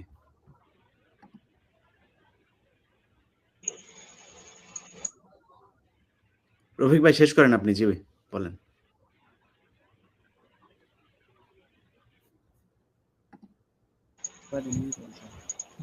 তো এই যে দেখেন, জঙ্গি ট্যাগ দেয়া, উগ্রবাদী ট্যাগ দেয়া, মানহাজি ট্যাগ দেয়া, রাজাকার ট্যাগ দেয়া, এই সমস্ত ট্যাগ দেওয়ার কাজগুলো র করেছে, এই সমস্ত ট্যাগ দেওয়ার কাজগুলো র্যান্ড কর্পোরেশন করেছে, এই সমস্ত ট্যাগ দেওয়ার কাজগুলো শেখ হাসিনা সরকার করেছে। আজ আপনার মুখে আমার মুখে আলেম হয়ে আপনি জিহাদের কাজ করতে পারেন বা না পারেন, জিহাদের কথা বলতে পারেন বা না পারেন, এই ট্যাগ গুলো আজকে ইলিয়াস হোসেন ভাই সাংবাদিক, উনাকেও তো জঙ্গি ট্যাগ দিয়েছে আমি যতদূর শুনেছি ওনার কাছে। তো এই যে জঙ্গি ট্যাগ দেয়া, রাজাকার ট্যাগ দেয়া, এই সমস্ত কথাগুলো আমাদের মুখে মানায় না। আমাদেরকে এই সমস্ত কথা, উগ্রবাদী, মানহাজি, জঙ্গি, রাজাকার, এই সমস্ত ট্যাগ দিয়ে আমাদের আলেম নামদারি কিছু ব্যক্তিদের যারা কথাগুলো বলেন, সাবধান হয়ে যান, আপনিও জালিমের অন্তর্ভুক্ত হয়ে যাবেন। আমাদের ভিতরে অনেক বন্দী ভাই এখনো পড়ে আছে। শাহবাগের সেই ব্লগার রাজীব, অভিজিৎ রায়, ফয়সাল আরিফিন, দীপন, এরা যখন একের পর এক আল্লাহ এবং তার রাসূলকে নিয়ে গালাগালি শুরু করেছিল, কিছু ভাইদের সহ্য হয় নাই। ভার্সিটিতে পড়াশোনা করা আমাদের ছাত্র ভাইরা, সেই ভার্সিটির ছেলেরা, আমি কয়েকবার তাদের সাথে কোর্টে, ইলিয়াস ভাই, আমি কয়েকবার কোর্টে যাওয়ার সময় তাদের সাথে দেখা হয়েছে। এক একটা ছেলে, এরা এক একটা জান্নাতি ছেলে, সুবহানাল্লাহি ওয়া বিহামদিহি, ওয়াল্লাহি এরা এক একটা জান্নাতি যুবক। এদের আলেমদের প্রতি দরদ, ভালোবাসা এবং দেশের প্রতি কিংবা এই জাতির প্রতি তাদের যে ভালোবাসা আমি দেখেছি, তাদের যে আচরণ, তাদের যে ভদ্রতা আমি দেখেছি, সেই ভাইগুলো আজকে সেই ব্লগার রাজীবের বিরুদ্ধে কিংবা সেই অভিজিৎ রায় তাদের বিরুদ্ধে কথা বলবার কারণে, লেখালেখির কারণে আজকে তাদেরকে ভিত্তিহীন মিথ্যা মামলা দিয়ে, ফাঁসির রায় দিয়ে আজকে ভিতরে রাখা হয়েছে। অথচ আপনি তার পক্ষে কথা বলবেন না। আপনারা ওয়াজে কিংবা বিভিন্ন সময় সেই ভারতের আলিমুদ্দিনের কিচ্ছা বলেন, রঙ্গিলা রাসূলের কিচ্ছা বলেন, অথচ আমার দেশের সেই সমস্ত ভাইরা যারা শাতেমদের বিরুদ্ধে, আমার আপনার নবীকে, সরদারে আলমকে গালি দেওয়ার কারণে তাদের বিরুদ্ধে দাঁড়িয়েছে, আজকে সেই সমস্ত ভাইদের মুক্তির জন্য আওয়াজ তুলবেন না? আমি তো মনে করি আজকে আপনার আমার অবশ্যই সেই সমস্ত ভাইদের মুক্তির ব্যাপারে কথা বলা উচিত। যারা ব্লগার রাজীবের বিরুদ্ধে, অভিজিৎ রায়ের বিরুদ্ধে অবস্থান নিয়েছিল, তাদেরকে অবশ্যই আমাদেরকে মুক্ত করে আনতে হবে। এটা কথা বলা আমাদের ইমানি দায়িত্ব। ওয়াল্লাহি কে হেফাজত, কে জমিয়ত, কে খেলাফত, কে চরমোনাই, আল্লাহর কাছে কোন দল, কোন নেতা, কোন পীর আল্লাহ এবং তার রাসূলের কাছে জবাব দিতে পারবে না যদি এই সমস্ত রাসূল সাল্লাল্লাহু আলাইহি সাল্লামের ভালোবাসার আশিক রাসূলগুলোর মুক্তির ব্যাপারে আমরা যদি কথা না বলতে পারি, আল্লাহর কাছে জবাব দিতে পারবো না। আল্লাহ পাকের কাছে কোন ব্যক্তি বড় পীর, কোন ব্যক্তি বড় বক্তা, এটা আল্লাহর কাছে ধর্তব্য না। ইশকে নবীর দাবিতে যারা নেমেছে, অবশ্যই আমাদেরকে তাদের পক্ষে কথা বলতে হবে। দ্রুত তাদের মুক্তির জন্য আমাদেরকে ব্যবস্থা নিতে হবে। আল্লাহ পাক আমাদের সবাইকে এই ভাইদের মুক্তির কাজ করার তৌফিক দান করুন। আসসালামু আলাইকুম ওয়া রাহমাতুল্লাহ। আসসালাম। জি খালেদ সাইফুল্লাহ ভাই। আসসালামু আলাইকুম ওয়া রাহমাতুল্লাহি ওয়া বারাকাতুহু। ওয়ালাইকুম আসসালাম। হামিদা ওয়া মুসাল্লি আম্মা বাদ। মুআজ্জাজ উলামায়ে কেরাম, এবং প্রিয় উপস্থাপক ইলিয়াস হাসান ভাই সহ যারা এই লাইভ অনুষ্ঠান শুনছেন তাদের সকলকে মুবারকবাদ অভিনন্দন জানিয়ে আমি আমার আলোচনা শুরু করছি। আল্লাহ পাকের শুকরিয়া যে আল্লাহ তাআলা এক বিশাল নাটক মঞ্চের অবসান ঘটিয়েছে, নাট্য মঞ্চের অবসান। নাটক আমরা দেখেছি, আমরা উপলব্ধি করেছি, আমরা যারা গ্রেফতার হয়েছে আমরা দেখতে পেরেছি, যার ফলে এই নাটকের বাস্তবতা আমরা সকলেই বুঝি এবং জানি। কিন্তু পরিতাপ এবং আফসোসের বিষয় হলো আজকে আয়নাগর অথবা ডিবির সাততলার সেই গুমখানা, এরপর র্যাবের গুমখানা, এগুলো উম্মতের সামনে প্রকাশ হওয়ার পরেও যারা এই নাটকের শিকার হয়নি তাদেরকে আমরা নাটক বুঝাতে পারছি না। আজকেও বাদ জুমা বাইতুল মুকাররমে বৈষম্যহীন কারামুক্তি আন্দোলন নামে একটা আন্দোলনের যে মিছিল এবং হয়েছে সেখানে আমি গিয়েছিলাম। দুইজন অ্যাডভোকেট তারা বক্তব্য রেখেছেন, অ্যাডভোকেট ওমর ফারুক এবং অ্যাডভোকেট সরওয়ার। ওনারাও নিজেদের জীবনের নাটকের কথা সেখানে বলেছেন যে তারাও গুমের শিকার হয়েছেন শুধু মামলা লড়তে গিয়ে ওলামায়ে কেরামের। তো এজন্য ইদানিংকালে আমরা কিছুটা বিশ্বাস হওয়ার কথা যে 10 বছর পরে আয়নাঘর থেকে বের হয়েছে, এরপরে জামাতের আমিরের নেতাকে জঙ্গি বলে আটকানো হয়েছে। এগুলো দেখার পরও আমাদের কেন জানি নাটক আমাদের এখনো বিষয়টা ক্লিয়ার হচ্ছে না। এটা আমি এই জন্য বলছি যে আমি বিগত 2 দিন মাওলানা হারুনেজার হাফিজাহুল্লাহ ওনার সাথে বিভিন্ন আদালতে গিয়েছি, সুপ্রিম কোর্টে গিয়েছি, হাইকোর্টে গিয়েছি, জজ কোর্টে গিয়েছি। বিএনপি জামাতের অনেক বড় বড় লয়ারদের সাথে কথা বলার চেষ্টা করেছি যে এই কোর্টের মাধ্যমে এই মামলাগুলোকে যে মামলাগুলোকে সরাসরি নাটক সাজিয়ে আওয়ামী লীগ সরকার 21শে আগস্ট গ্রেনেড হামলার নাটক সাজিয়েছে, ৭৬ কেজি বোমা হামলার নাটক সাজিয়েছে, এরপরে শামীম ওসমানের উপর গ্রেনেড হামলার নাটক সাজিয়েছে। আমি বলতেছি ঘটনা যদিও হয়েছে কিন্তু যাদেরকে গ্রেফতার করেছে তাদেরকে নাটকের মাধ্যমে গ্রেফতার করেছে। 21শে আগস্ট গ্রেনেড হামলা হয় নাই সেটা বলছি না, কিন্তু এটা মানুষ ভালোভাবে বিশ্বাস করছে যে 21শে আগস্ট গ্রেনেড হামলা হয়েছে, তার মধ্যে তারেক জিয়া জড়িত আছে কি নাই। যদি তারেক জিয়া না থাকে তাহলে আবু তাহের কেন জড়িত থাকবে, তাহলে এটাতে কেন আলী আকবর সাহেব জড়িত থাকবে। যেখানে একজন ব্যক্তিকে মুফতি হান্নানকে 300 দিনের উপরে, অর্থাৎ বাংলাদেশের ইতিহাসে 50 বছরের ইতিহাসে এত লম্বা সময় রিমান্ড রেখেছে এমন কোনো ব্যক্তি নাই। তো এরকম একজন ব্যক্তিকে রিমান্ডে নিয়ে তার সমস্ত নখগুলো উঠিয়ে দিয়ে তার উপর নির্যাতন নিপীড়নের পরে তার মুখ দিয়ে কোন ব্যক্তির নাম বের করে, যে সমস্ত ব্যক্তিদের বা আলেমদের নাম তার মুখ দিয়ে বের হয়েছে তারাও নিজের স্বীকারোক্তি দেয় নাই। এরকম ব্যক্তিগুলোকে এরকম নাটক সাজিয়ে রাখার পরে এখনো যখন আদালতে যাওয়ার পরে তারা বলে যে ভাই এগুলো তো রায় হয়ে গেছে, এগুলো তো জটিল মামলা, এগুলো নিয়ে আপনারা কেন আসছেন। তখন দুঃখ এবং কষ্ট হয় যে এই নাটক যেটা আমাদের সাথে হয়েছে ওই নাটক তো তাদের সাথেও হয়েছে। আমি তো আমার ইয়াতে বলছি যে আমাকে ধরেছে গুলশান থেকে, আমার বোনের চিকিৎসার জন্য আমি গুলশানে যাচ্ছি, ইন্ডিয়াতে যাব, চেন্নাইতে আমার বোনের চিকিৎসা চলতেছে। ওইখান থেকে ধরে এনে 3 মাস গুম রেখে এরপরে নাটক সাজিয়েছে আমাকে দুপুর 12টার সময়, টাইমটা দেখেন, দুপুর 12টার সময় পিচডালা রাস্তার পাশে টিএনটি কলেজের সামনে 5-7 জনকে নিয়ে আমি জঙ্গি পরিকল্পনা করার জন্য বা সন্ত্রাসী হামলা করার জন্য আমি একত্রিত হয়েছি। তো গোপন সূত্রের তথ্য পেয়ে গোয়েন্দা সংস্থা এসব দৌড়ানি দিয়েছে, বাকি আমার সাথে যারা ছিল সবাই পালায়ে গেছে, আমি একা ধরা খেয়ে গেছি। তো চিন্তা করেন যে দুপুর 12টার সময় কোনো আমি তো একজন প্রকাশ্য মানুষ, আমার বাবা সারা বাংলাদেশের প্রসিদ্ধ মানুষ ছিলেন, এমন একজন হুজুর মানুষ টুপি দাড়ি নিয়ে দুপুর 12টার সময় টিএনটি কলেজের সামনে পিচডালা রাস্তার সামনে আমি জঙ্গি এবং নাশকতা করার জন্য একত্রিত হয়েছি। এটা হলো এজাহারে লিখেছে এবং এটা নাটক সাজিয়েছে। তো অন্যদেরকে ফিল্ডে নেওয়া হতো, যেহেতু করোনা হয়ে গেছে এই জন্য আমাকে আর ফিল্ডে নেয় নাই, আমাকে শুধু অফিসে শোনাইছে যে এটা স্বীকারোক্তি দিতে হবে ম্যাজিস্ট্রেটের সামনে। আমি বললাম স্যার আমি তো টিএনটি কলেজ কোথায়, বলে আমি তো চিনি না। বলে চিনা লাগবে না, শুধু টিএনটি কলেজের নাম মুখস্থ রাখলেই হবে।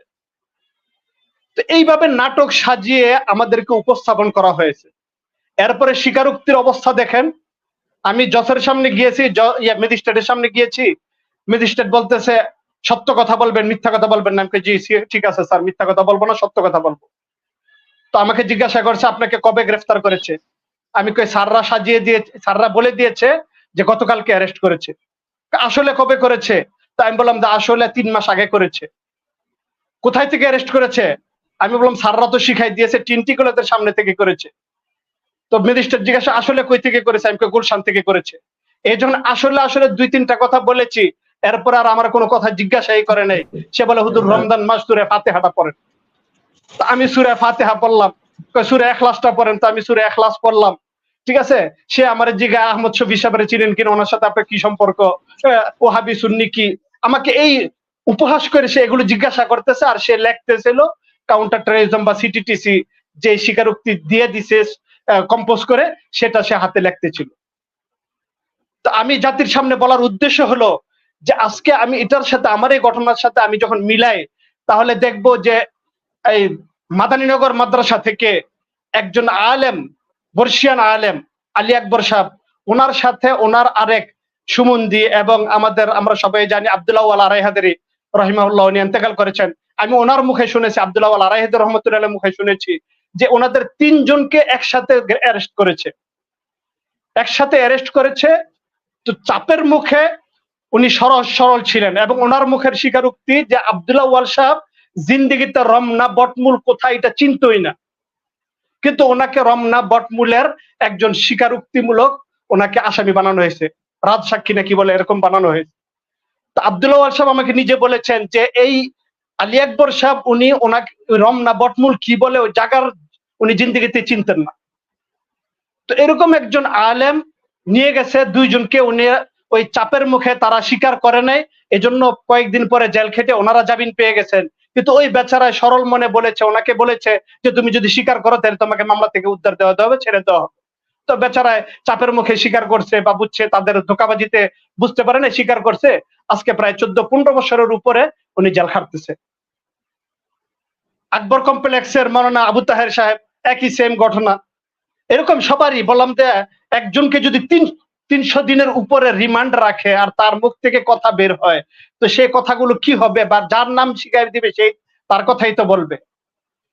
তো এই জন্য এই নাটক আর এই স্বীকারোক্তি, এই বিষয়গুলো যেভাবে মঞ্চস্থ করা হয়েছে বা যেভাবে উপস্থাপন করা হয়েছে, এখনো আমাদের আদালতগুলো বা আমাদের যারা আজকে বৈষম্যের আমরা কথা বলতেছি, আজকে তাদের ব্যাপারে আমরা সেই বৈষম্যই করতেছি। ওই লোকগুলো যখন বলে যে এতদিন তো আমাদের বুকে আশা ছিল না, আমাদের হৃদয়ে এতদিন আশা ছিল না, আমরা ভাবছি যে আওয়ামী লীগ সরকারের এই রোশন হলে আমরা পিষ্ট হয়ে এখানেই আমরা শহীদ হয়ে যাব, আমাদের অনেক ভাই শহীদও হয়েছে। কিন্তু এখন বৈষম্য বিরোধী আন্দোলনের কারণে যখন বিজয় হয়েছে, সফলতা এসেছে, তখন মাঝে মাঝে কথা বলার সুযোগ হয়। নাতিরা যখন বলে নানা জান তুমি কবে আসবে, নানা তুমি কবে বের হবে, এই কথাগুলো যখন বলে তখন আমাদের কলিজা ফেটে যায়, এখন আর ভিতরে থাকতে মন চায় না। তো এই জন্য মোহতারাম হাজরিন, এই বিষয়গুলো আমাদের একটু অনুধাবন করা দরকার, উপলব্ধি করা দরকার যে এই নিষ্পাপ বা এরকম ষড়যন্ত্রের শিকার লোকগুলো, এদের শুধু মামলা বড় দিয়েছে বা বিশাল বড় করে আটকিয়েছে এরকম বললেই শুধু আমাদের দায়িত্ব শেষ হয়ে যাবে না, যে এদের তো রায় হয়ে গেছে, এদের তো ফাঁসির ইয়ে হয়ে গেছে। ফাঁসির রায় কিভাবে হয়েছে, প্রশাসনের কিভাবে ব্যবস্থা করা হয়েছে, আপনি একটা দৃষ্টান্ত দেখেন। আমি জেলখানায় যে বিল্ডিং এ ছিলাম তার পাশে গাজী ভাই নামে এক ব্যক্তি ছিল। ওই বেচারায় কোটালীপাড়া যখন আক্রমণ হয় বা ওই মামলা যখন সে খেয়ে জেলখানায় যায়, তার বয়স ছিল মাত্র 17 বছর। 17 বছর বয়সে সে জেলখানায় গেছে। এখন তার দাড়িগুলো পেকে গেছে, চুলগুলো পেকে গেছে, আজকে 23 বছর হয়ে গেছে। সে এই কোটালীপাড়া 76 কেজি মামলার এই কোটালীপাড়ার ইয়াতে 22 বছর বা 23 বছর হয়ে গেছে সে জেলখানায়। তো তার মুখে শোনা যখন এই সর্বশেষ ফাঁসি হয় আমি জেলে থাকা অবস্থায়, এবং এই ফাঁসিতে মাওলানা আমিরুল ইসলাম নামে একজন আদার রাতের বন্দিনীর লেখক, ওনাকেও ফাঁসি দেওয়া হয়। তো এই মামলায় ওই বেচারা 17 বছর বয়সে অ্যারেস্ট হয়েছে বা জেলখানায় গিয়েছে। বয়স তার শিশু ছিল ওই সময়, 17 বছর বয়স। তো ওই অবস্থায় তাকে অ্যারেস্ট করার পরে তাকে 3টা মামলা দেওয়া হয়েছে, একই ঘটনার 3টা মামলা। একটা হলো শেখ হাসিনার হত্যার চেষ্টা, শেখ হাসিনার হত্যার পরিকল্পনা, আর হলো বিস্ফোরক মামলা। বিস্ফোরণ মামলায় তাকে যাবজ্জীবন দেওয়া হয়েছে, শেখ হাসিনা হত্যার চেষ্টায় তাকে যাবজ্জীবন দেওয়া হয়েছে। এবং সে বলতেছিল এই পুরা ঘটনাটাই সাজানো নাটক। কারণ আওয়ামী লীগ সরকারের উপর প্রেসার সৃষ্টি করার জন্য, ওই সময় তো ক্ষমতায় ছিল না, আওয়ামী লীগ সরকারের উপর প্রেসার সৃষ্টি করার জন্য মুফতি হান্নানের এক ভাই ছিল আওয়ামী লীগের সেই সময়ের জিম্মাদার এবং দায়িত্বশীল, তাকে সে আওয়ামী লীগের লিডার, তাকে তার মাধ্যমে এই ৭৬ কেজি তাড়িয়ে সাবান কারখানায় কি জানি ওই ঘটনা, ওই সময় আমি পেপারও পড়েছিলাম, কি এক সাবান কারখানার মধ্যে এরকম ৭৬ কেজি একটা ড্রাম বানায়া। ওনার সমস্যাটা কি? আমি তো শুনেন, আমি একটা ভাই শুনতেছেন আমার কথা ভাই? আমি মসজিদের মোতালি, আমি কিছু না হিসাবে জি। আমার মসজিদের দেখাশোনা কমিটি কি করে না করে সেটার দায়িত্ব হচ্ছে আমার, হুম, ঠিক আছে? জি। আর সম্পন্ন করতেছে কমিটি। আমি আপনাকে আমার আমি আপনাকে কোশ্চেন করছি যে মুফতি নুরুজ্জামান নোমানীর অপরাধটা কি? মানে তাকে আপনারা গত সপ্তাহে বলছেন আর মসজিদে যেতে না করছেন, ওনার অপরাধটা কি? মানে উনি কি জঙ্গি বা উনি কি অপরাধে করছেন? আপনি তো নিশ্চয়ই মুতাওয়াল্লি হিসাবে আপনার এইটুকু জানা আছে যে ওনার একটা অপরাধ তো নিশ্চয়ই আছে। সেই অপরাধটা কি একটু জানতে চাইতেছি আমি। অপরাধটা যে হচ্ছে কি, আমি যেটা আমি বুঝি আর কি, উনি ওনাকে সবসময় বলছে কি যে দেখেন রাজনৈতিক কোনো আলাপ করে না, যেহেতু ইসলামিক ধর্মীয় প্রতিষ্ঠা, এটা আমরা পছন্দ করি না, আমার মসজিদের মুসলিমরা পছন্দ করে না। উনি বিশ্বাস করেন আপনাকে নিরপেক্ষ ভাবে, আপনি মুসলমান হিসেবে আপনাকে বললাম, উনি যেভাবে মানে মসজিদের মধ্যে করে মানে চিল্লানিটা উঠে, অনেকে হার্টের রোগী থাকে, অনেকে অসুস্থ রোগী থাকে, শুক্রবার দিন আসে নামাজে, যেভাবে চিল্লানি দেয় মসজিদের বিশেষণ একটা অনেক একটা হয়ে যায়।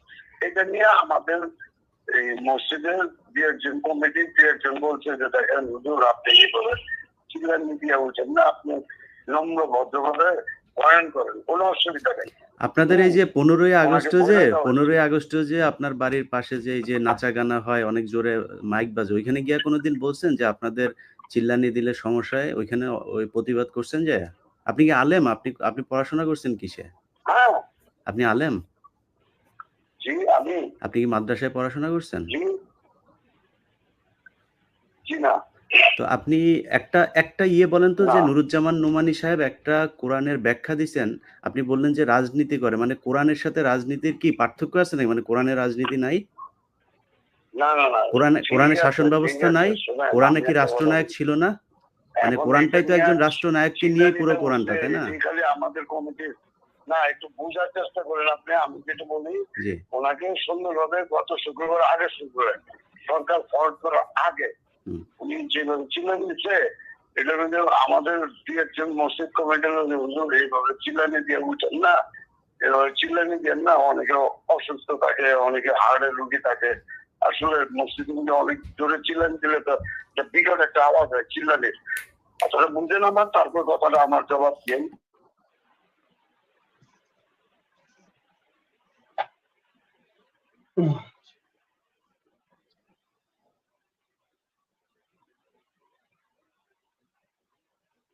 আপনাকে নিয়ে জালেম এইটা সেটা না, এটা তো আমরা শুনতে চাই। আমাদের কথা আপনি কি শুনতে চান? আপনি কি জয় বাংলা শুনতে চান নাকি? আপনি শেখ হাসিনা জালেম বলাতে আপনারা এত ধরছে কেন? না, আমি জয় বাংলা শুনতে চাই না, এই বিএনপির কথাও শুনতে চাই না, জামাতের কথাও শুনতে চাই না। উনি তো জামাত বিএনপির কথা না, উনি ওনার কোরআনের প্যারামিটারে যাকে জালেম বলতে হয় উনি জালেম বলবেন, উনি বলবেন। আপনি কে ওনাকে জ্ঞান দেওয়ার? উনি তো কোরআনের আলাপ করতেছে, উনি কোরআনের, আপনি বলেন, আপনি আমাকে বলেন, ওনাকে আমি লাইনে নিয়ে আসবো, নিয়ে এসে তারপরে আপনার সাথে কথা বলবো যে কোরআনের কোন আয়াতের ভুল ব্যাখ্যা উনি দিচ্ছেন, আপনি একটু আমাকে বলবেন। দরকার হলে ওইখানে আরো 2-4 জন আলেম থাকবে। বাংলাদেশ এখন স্বাধীন হয়েছে, আপনাকে আমি একদিনের সময় দিলাম, আপনি একদিনের ভেতরে ওনাকে ফোন দিবেন, ওনাকে ফোন দিয়ে আবার মসজিদে করবেন। আপনি স্বাধীন দেশে এতদিন ধরে উনি ওইখানে ওই মসজিদে ইমামতি করছে, আপনি স্বাধীন দেশে আসে এই সাহস আপনাকে দিছে কে? ওনাকে সরাই দিচ্ছেন। আপনার বাড়ি ঘরে লোকজন যাবে, কিন্তু আপনাকে আমি বললাম, আপনাকে আমি 1 ঘন্টা সময়, না আপনাকে, আপনি কলকাটি নার্সেন, আপনি একজন, আর আরেকজন যিনি তার নাম্বারও আমি পাইছি, আমি তাকে কালকেও ফোন দিয়েছি, আমি পাই নাই, আমি আজকে কল দিব তাকে আবার। আমি লাইভ অনুষ্ঠানের থেকে আপনাকে বললাম কথাটা, হ্যাঁ? আপনার বাসায় কিন্তু অনেক হাজার, হাজার লোকজন চলে যাবে কিন্তু। সো খুব সাবধানে এটা ডিল করবেন। আপনি উনাকে ফোন দিবেন এবং আপনার সাথে যে আরেক আওয়ামী লীগ ক্যাডার আছে না? ওই লোকটাকেও আপনি করবেন, হ্যাঁ? ওই যে খোরশেদ সাহেবকেও আপনি নিয়ে যাবেন। খোরশেদ সাহেবকে নিয়ে যাবেন। না, এটা আপনাকে শোনেন, আমি তো আর কমিটির না, আপনি এক কাজ করেন, আমি তো আর কমিটির না, কমিটির লোক হচ্ছে সভাপতি আমান সাহেব, ওনাকে বলেন। আপনি তো মোতাওয়াল্লি, রাইট? ঠিক আছে। আপনি মোতাওয়াল্লি না? জি আপনি মোতাওয়াল্লি তো নাকি? জি জি জি। হ্যাঁ। তো আপনি মোতাওয়াল্লি হিসাবে আপনার দায়িত্ব যেটা সেটা আপনি পালন করবেন। আমার কাছে দুইজন মানুষের নাম্বার আমি কিন্তু আপনাকে চিনি না। আমাকে যে দিছে, কেন দিছে, আমি কিভাবে পাইছি সেটা আপনি বুঝতেছেন। আপনার এখানে অনেক অ্যালার্জি আছে যেই কারণে আপনার নাম্বারটা আমাকে দেওয়া হইছে।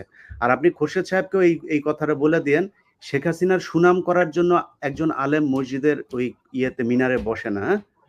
শেখ হাসিনার মতো বেয়াদব, বদমাইশ, খুনি। শেখ হাসিনার সুনাম করার জন্য তো বলি নাই। তাহলে কি বলছেন আপনি? জালেম বলাতে আপনার সমস্যা কি হইছে? শেখ হাসিনাকে কি জালেম বলাতে আপনার সমস্যা কোথায়? তো বলে নাই সুনাম করুক, কিন্তু আমার কথা যে কোনো রাজনীতিক আলাপ করতে। আরে ভাই, আমি সেই কথাটা বললাম। এই ভাইজান, আপনাকে আমি সেই কথাটা বললাম। আপনি আলেম না, আমিও আলেম না। আপনি আমাকে বলেন যে উনি কোরআনের বাইরে গিয়ে কোন কথা বলেন। আপনি রাজনীতি মানে কি? আপনার রাজনীতি কোরআন এক জিনিস। রাজনীতিটাই কোরআন। আপনি কিসের কোরআনের সাথে রাজনীতি করতে হবে? আপনি রাষ্ট্র ব্যবস্থা দিয়ে রাখবে হইলো মমতাজের হাতে, আর আলেমরা বসে বসে মসজিদে ওয়াজ করবে। কোথায় শুনছেন এটা? কোরআনের কোথায় আছে? আলেমরা দেশ চালাবে, আলেমরা রাষ্ট্রনায়ক হবে। রাসূল সাল্লাল্লাহু আলাইহি ওয়াসাল্লাম রাষ্ট্রনায়ক ছিলেন। ঠিক আছে, শুনেন, আমি আপনাকে এই নাম্বারটা আপনার, তো আমি এটা ওই সভাপতির নাম্বারটা মেসেজ করে দিয়ে ওনার সাথে একটু বলি। ঠিক আছে জি, আমি ওনার সাথে কথা বলবো, বাট আপনার পার্টটা আপনি ঠিক রাখেন, হ্যাঁ? আপনার যেটুকু আপনি ওইটুকু দায়িত্ব পালন করেন। ঠিক আছে। জি হ্যাঁ, ঠিক আছে। জি। আর ওনাকেও একটু বলেন যে এই দেশে আলেমরা না ভাইসা আসে নাই, হ্যাঁ? আলেম এই মুহূর্তে যে অবস্থা চলতেছে না, আপনার ওইখানে কিন্তু মানে 2-4 লাখ মানুষ পাঠানো একদিনের ব্যাপার। 24 ঘন্টার মধ্যে আপনার ওই এলাকায় 2-4 লাখ লোক যায় দাঁড়ায় থাকবে, হ্যাঁ? সো এই ঝামেলা এড়াইতে চাইলে সুন্দরভাবে আপনি একজন আলেম, ওনাকে সম্মান দিয়ে আপনার মসজিদে আবার আপনি নিয়োগ দিবেন। তার আমি কালকে রাতে কল দিছিলাম, বুঝছেন? সে এখন করছে। যাই হোক, সাইফুল্লাহ ভাই আপনি শেষ করেন। আমি নুরুজ্জামান নোমানী ভাইকে এই জন্যই সবার শেষে রাখছিলাম। ওনার মানে দেশ স্বাধীন হওয়ার পরে একজন আলেমের উপরে নির্যাতন হচ্ছে, এটা ওনার কাছ থেকে শুনতে যাচ্ছেন। এই কারণে সবার শেষে ওনাকে রাখছি। সাইফুল্লাহ ভাই আপনি শেষ করেন। জি জি, আলহামদুলিল্লাহ। তো আমি আশা করি যে বিষয়টা আমি বুঝাইতে চাচ্ছি সেই বিষয়টা বুঝাইতে পারছি কিনা, যে মামলাগুলোকে আমরা অনেক বড় হয়ে গেছে বা অনেক বড় বলে আমরা ছেড়ে দিচ্ছি, বা এগুলোকে বলতেছি যে এখন এটি হাতে নেওয়া যাবে না, এগুলো কথা বলা যাবে না। তো এখনো যদি এই মামলাগুলোর কথা বলা না যায়, তাহলে কবে এই মামলাগুলোর কথা বলা যাবে? তো এই মামলাগুলোর মধ্যে দেখেন, আমি যে বিষয়টা বলতেছিলাম যে আব্দুল ওদুদ গাজী ভাইয়ের কথা যেটা বলতেছিলাম, আমাদের পাশেই জেলখানায় একই সাথে আমরা পাশাপাশি বিল্ডিং এ ছিলাম। তো ওনার একই ঘটনা একটা হয়েছে কোটালীপাড়া, এবং ওইটাও বলতেছিলাম যে পুরা ঘটনাটাই নাটক ছিল, কারণ আওয়ামী লীগের এক নেতাকে দিয়ে এই ঘটনাটা সাজানো হয়েছে, এবং এত পুলিশ, র্যাব এরা চেষ্টা করেছে, কিন্তু ওইখানে বোমা উদ্ধার করতে পারে নাই। চায়ের দোকানদার বা চায়ের পানি আনতে, কেতলি আনতে গিয়া পুকুরের পার থেকে মানে তার পাইয়া সেই ৭৬ কেজি বোমা উদ্ধার করে ফেলছে। তো এই চায়ের দোকানওয়ালাকে তো ডিবিতে ভর্তি করা দরকার ছিল। তো যাক, এই নাটক ওই সেই সময় থেকে শুরু হয়েছে। এই নাটকে 17 বছরের এই আব্দুল ওদুদ গাজী, ওই সময় মনে হেদায়েতুন নূর বা কাফিয়া পড়তো কওমি মাদ্রাসাতে, এই অবস্থায় তারা জেলখানায় ঢুকানো হয়েছে। তো জেলখানায় ঢুকানো হয়েছে, তাসলিমা নাসরিন বিরোধী এক মিছিলে তাকে ধরছে। ওইখানে তার কাছে ছোট্ট একটা মানে কি পাইছে, চাকু পাইছে না দিছে, মানে মিছিলের থেকে তাকে দইরা নিয়ে সেই ৭৬ কেজি বোমা হামলার মধ্যে তার আসামি বানাই দেওয়া হয়েছে। এবং এই আসামি বানানোর মধ্যে 3টা মামলা তাকে দিয়েছে: শেখ হাসিনা হত্যার চেষ্টা, শেখ হাসিনা হত্যার পরিকল্পনা এবং বিস্ফোরণ। তো বিস্ফোরণ মামলায় তার যাবজ্জীবন দেওয়া হয়েছে। শেখ হাসিনা হত্যার পরিকল্পনা চেষ্টায় তাকে যাবজ্জীবন দেওয়া হয়েছে। তো 22 বছর জেল খাটার পরে সে আশায় মানে বুক বেঁধে ছিল যে এখন যদি এটাকে শেখ হাসিনা হত্যার পরিকল্পনায় যদি তারা যাবজ্জীবন দেওয়া হয়, তো যেহেতু 22 বছর জেল খাটা হয়ে গেছে, হয়তো সে জামিনে বের হতে পারবে। বিয়ে শাদীও কিছুই করেন নাই। তো ওই অবস্থায় এই আওয়ামী লীগের কোন এক পাচাটা বিচারক, সে মানে একদম তাকে, এবং আমিরুল ইসলাম করমালী মুন্সি, আমরা সবাই জানি তাকে, ওই যে আদার রাতের বন্দির লেখক, উনি এই মামলার ওনাকেও আসামি করা হয়েছে। 15 বছর উনি জামিনে ছিলেন, নিয়মিত হাজিরা দিয়েছে 15 বছর। 15 বছর জামিনে হাজিরা দেওয়ার পরে উনি ভাবছে যে এই মামলা থেকে তো আমার খালাসি দিব, কোনো কিছু পায় নাই। তো উনিও রায়ের দিন গিয়ে হাজির হয়েছে। অনেকে বলছে যে এই বিচারকের দ্বারা ন্যায় বিচার আশা করা যায় না, আপনি আইছেন না। এরপরও গেছে। উনি বলে যে 15 বছর আমি অন্যায়ের সাথে নাই, ওইখানে ছিলামও না, তো আমি গেলে কি হবে। তো ওই বিচার অতি উৎসাহী হয়ে যতজন ছিল সবার বিরুদ্ধে ফাঁসির রায় দিয়ে দিছে। তো এরকম প্রত্যেকের ব্যাপারে যদি ইয়া করা হয়, এবং একজন আছে যে মাহমুদ গুনবী ভাই কালকে বলতেছিল যে আবু বকর নামে একজন, যে মামলার আসামি তার হলো সিলেট বাড়ি, আর এখন যে ভিতরে আছে তার বাড়ি হলো ফরিদপুর।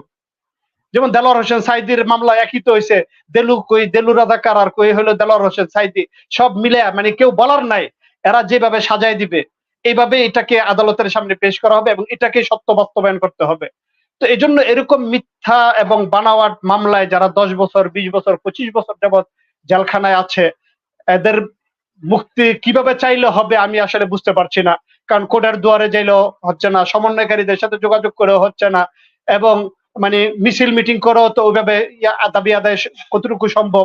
এজন্য এই লাইফের মাধ্যমে দেশবাসী সবাইকে উদারত আহ্বান জানাবো যে এই মজলুমদের পাশে। এখনো আমার কাছে প্রায় 50 জনের উপরে আমার ব্যক্তিগত সংগ্রহে তালিকা আছে, 50 জনের উপরে আলেম, ঠিক আছে, এবং বড় বড়, একজন তো বললাম আকবর কমপ্লেক্সের নায়েবে মুহতামিম ছিলেন, এরপরে কি মাদারীনগর মাদ্রাসার পীর সাহেব, সন্দীপের পীর সাহেবের আপন মেয়ের জামাই ছিলেন। এরকম বড় বড় আলেম ওলামায়ে কেরাম প্রায় 50 জনের উপরে এখনো আমার লিস্টি অনুযায়ী আমার কাছে আছে, যারা জেলখানায় আজকে 20-25 বছর যাবত যারা নির্যাতনের শিকার। তো এদের পক্ষে আমাদের আওয়াজ তুলতে হবে, বৈষম্য এখান থেকে আমাদেরকে দূর করতে হবে।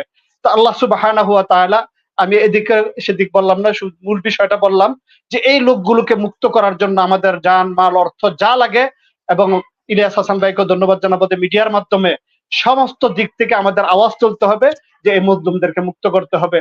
তাদেরকে এই অবস্থায় তাদের পরিবারে এক একজন বুড়া হয়ে গেছে, 60-70 বছর বয়স হয়ে গেছে, এদেরকে কিভাবে, তারা এখন একা চলতে পারে না। আমরা দেখে এসে হাসপাতালে জেলখানায় তারা একা চলতে পারে না, মাসের প্রায় 1 সপ্তাহ 2 সপ্তাহ পর্যন্ত তাদের মেডিকেলে এসে থাকতে হয়। তো এই অবস্থায়ও তারা মুক্তি পাচ্ছে না। এরপরে আমাদের খুলনার হুজুর আছে, আমরা রহমানিয়াতে ওনার কাছে কিতাব পড়েছি, রাজাকারের তকমা দিয়ে ওনাকেও দীর্ঘদিন যাবত আজকে জেলখানায় বন্দী করে রাখা হয়েছে। তো ওনারও মুক্তি এবং কামনা করি, আল্লাহ সুবহানাহু ওয়া তাআলা সমস্ত বন্দীদেরকে মুক্তি দান করে এবং তাদের পাশে আমাদেরকে দাঁড়াবার তৌফিক দান করে। জি ইনশাআল্লাহ। জি সাইফুল্লাহ ভাই, আমরা মুফতি নুরুজ্জামান নোমানী ভাইয়ের কাছে যাই। নুরুজ্জামান নোমানী ভাইয়ের বিষয়ে একটু বলে রাখি, আমাদের মুরব্বী এখানে আছেন মুফতি মাহবুবুল্লাহ কাসেমি হুজুর, গুনবী হুজুরও আছেন। দেখেন উনাকে গত সপ্তাহে, আমি জানি না উনি আপনাদেরকে জানাইছে কিনা, আমাকে গত পরশুদিন বলতেছিল। তো উনাকে এই গত শুক্রবারে থেকে ওনাকে মসজিদে যেতে না করা হয়েছে। গত পরশুদিনের আগের দিন তাকে ফোন করে বলছে আপনি আর মসজিদে আসবেনই না। এটা শুনে আমার খুব আশ্চর্য লাগলো যে, এবং তারা আওয়ামী লীগের রাজনীতির সাথে জড়িত। এখন তো জানেন মসজিদের সব সভাপতি টভাপতি মোতাওয়াল্লি সবকিছু তারা আওয়ামী লীগের থেকে কোটায় নিয়োগ দিছে। তো এই লোকগুলি তাকে এখন মসজিদে যেতে না করে দিছে। অথচ আমি ওনার এই বয়ান শুনি দীর্ঘদিন ধরে। উনি জুমার নামাজের সময় যে খুতবাগুলো দেন, প্রচন্ড ভয়ঙ্কর সময়, আমি নিজে ভয় পাইতাম ওনার বক্তব্য শুনে। প্রচন্ড ভয়ের সময় উনি মসজিদের ভেতরে ঠিক ওইটা নিয়েই উনি আলোচনা করতেন এবং সরাসরি মানে সরকারকে সমালোচনা করতেন। এই মানুষটা এখন স্বাধীন দেশে এসে উনি যে মসজিদে ইমামতি করতেন সেই মসজিদ থেকে ওনাকে বের করে দেওয়া, এটা মানে অকল্পনীয়। আমি সাথে সাথেই ওনার 2টা নাম্বার আমি ম্যানেজ করলাম। তারপর আমি ওনাদেরকে ট্রাই করতেছি, কালকে থেকে পাইনি। আজকে এখনই আমাদের অনুষ্ঠান চলাকালীন সময় উনি কল করছেন। নোমানী ভাইয়ের কাছ থেকে আমরা শুনি, ভাই কি অবস্থা, কি হয়েছে একটু বলেন। শর্ট করে, অনেক লম্বা হয়ে গেছে প্রোগ্রাম। এরপরে আলেমদের মুক্তির বিষয়ে একটু বলবেন। আসসালামু আলাইকুম ওয়া রাহমাতুল্লাহি ওয়া বারাকাতুহু। নাহমাদুহু ওয়া নুসাল্লি আলা রাসূলিহিল কারীম, আম্মা বা'দ। প্রথমে আমি কৃতজ্ঞতা প্রকাশ করব আজকের এই লাইভ অনুষ্ঠানের সম্মানিত সঞ্চালক, এই বাংলাদেশের কোটি কোটি মানুষের হৃদয়ের স্পন্দন। ভাই সোজা আলেমদের আলাপে চলে যাই, আমার কথা না বলি, আপনারা ভালোবাসেন, এটাই যথেষ্ট। আসলে আমি যদি এই কথা না বলি এটা কৃপণতা হবে, কারণ আপনাকে বাংলাদেশের অনেকেই সরাসরি দেখে নাই, অনলাইনে ইউটিউব ফেসবুকের মাধ্যমেই দেখছে, কিন্তু অনেক মা এরা বর্তমানে চায় যে আমার সন্তানটা যেন সাংবাদিক ইলিয়াস সাহেবের মতো একটা সন্তান হয়। অনেক মা এরা বর্তমানে তাদের এইরকম স্বপ্ন দেখে এইরকম একটা সন্তান যেন হয়। তো আপনি যাদের ভাই, আমি মনে করি আপনি একজন গর্বিত ভাই। আপনি যার স্বামী, আমি মনে করি আপনি তার জন্য একজন গর্বিত স্বামী। আপনি যার সন্তান, আমি মনে করি সেই বাবা মায়ের জন্য আপনি একজন গর্বিত সন্তান। এবং আল্লাহ রাব্বুল আলামিন আপনাকে হায়াতে তয়্যিবা দান করুন। এইভাবেই যেন সবসময় সত্যের পক্ষে লড়াই চালিয়ে যেতে পারেন। আল্লাহ পাক আপনাকে সেই তৌফিক দান করুন। আসলে সম্মানিত ভাইজান, আপনি যেই জিনিসটা আমার কাছে জানতে চাইছেন আমার মসজিদের বিষয়, যেহেতু আপনি বলছেন নিয়মিত আমার আলোচনা আপনি শোনেন, তাহলে আমার আর বলার কিছুই নাই, আপনি নিজেই তো সাক্ষী। আমি মনে করি পৃথিবীর মধ্যে এসেছি আমরা আল্লাহ পাকের হুকুমে, আবার পৃথিবীর থেকে চলে যাব আমরা আল্লাহ পাকের হুকুমে। যেহেতু আল্লাহর হুকুমে এসেছি, আল্লাহর হুকুমেই চলে যাব। অতএব মাথা নত করবো শুধুমাত্র আল্লাহর কাছে। আল্লাহ ছাড়া আমি আর কাউকে ভয় করি না, করবো না, করতে পারিও না। আর বিশেষ করে যেদিন আমি খুনি হাসিনার মিথ্যা মামলার সম্মুখীন হয়ে আমি কারাগারের মধ্যে গিয়ে এসেছিলাম, সচক্ষে কারাগার দেখে এসেছি, আলহামদুলিল্লাহ সেদিন থেকে আমার ভিতর থেকে সব ভয়ভীতি দূর হয়ে গেছে। তো যাই হোক, আমি এই কথাগুলো পরে বলতেছি। তো আমি মনে করি মুহতারাম গুনবী ভাই ওনার বক্তব্যের মধ্যে একটা অংশ বলেছিলেন যে আমরা হচ্ছি খলিফা আল্লাহর পক্ষ থেকে। হ্যাঁ সত্যি, এটা কোরআনের কথা, ইন্নী জাইলুন ফিল আরদি খলিফা।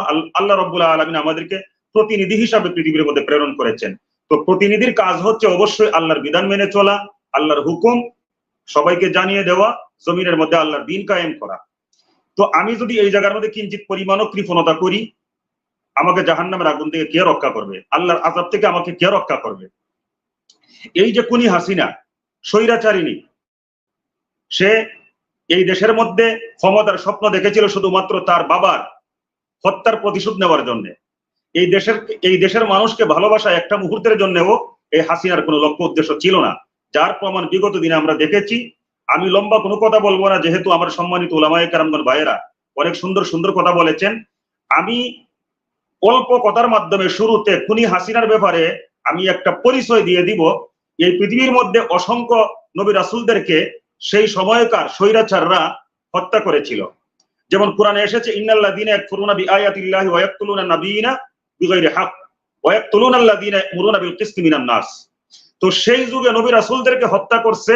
আর এই যুগে নবী রাসূলদের উত্তরসূরি যারা উলামায়ে কেরামগণ যারা, এবং যারা উলামায়ে কেরামদেরকে ভালোবাসে, যারা সত্যের কথা বলে, যারা কোরআন সুন্নাহর কথা বলে, যারা জমিনের মধ্যে আল্লাহর কোরআন কায়েম করতে চায়, তাদেরকে এই হাসিনা এবং তার বাহিনী হত্যা করে।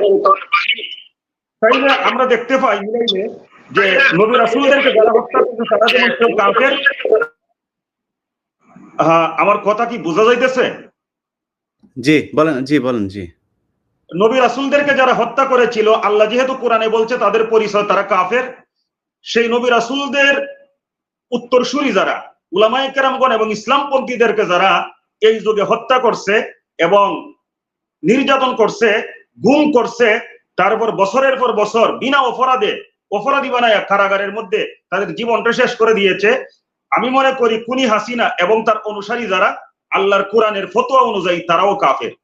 তা আমি কিভাবে, যে হাসিনা মায়ের কাছ থেকে ছেলেকে কেড়ে নিয়েছে, ছেলের কাছ থেকে মারে কেড়ে নিয়েছে, ভাইয়ের কাছ থেকে বোনকে কেড়ে নিয়েছে, বোনের কাছ থেকে ভাইকে কেড়ে নিয়েছে, যারাই উচিত কথা বলে, যাদেরকেই তার সমস্যা মনে হয়েছে, তাদেরকে শেষ করে একটা মুহূর্ত বিলম্ব করে নাই, আমি কিভাবে সেই খুনি হাসিনাকে সমর্থন করতে পারি?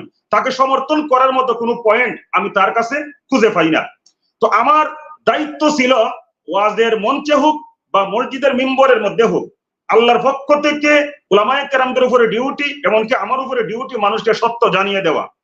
তা আমিও আলহামদুলিল্লাহ এই নতুন ভাবে আবার যে বাংলাদেশ স্বাধীন হয়েছে, এই স্বাধীনের আগে আগস্ট মাসের 2 তারিখে জুমার দিন আমার বক্তব্যের মধ্যে আমার মূল আলোচনার বিষয়বস্তু ছিল যে কারা জালেম এবং জালেমের প্রকৃত পরিচয়, এবং যারা জালেম আমরা তাদের সাথে কেমন ব্যবহার করব, এই বিষয়টা নিয়ে আমি কোরআন সুন্নাহর অনেকগুলা দলিল দিয়ে আমি আলোচনা করেছিলাম।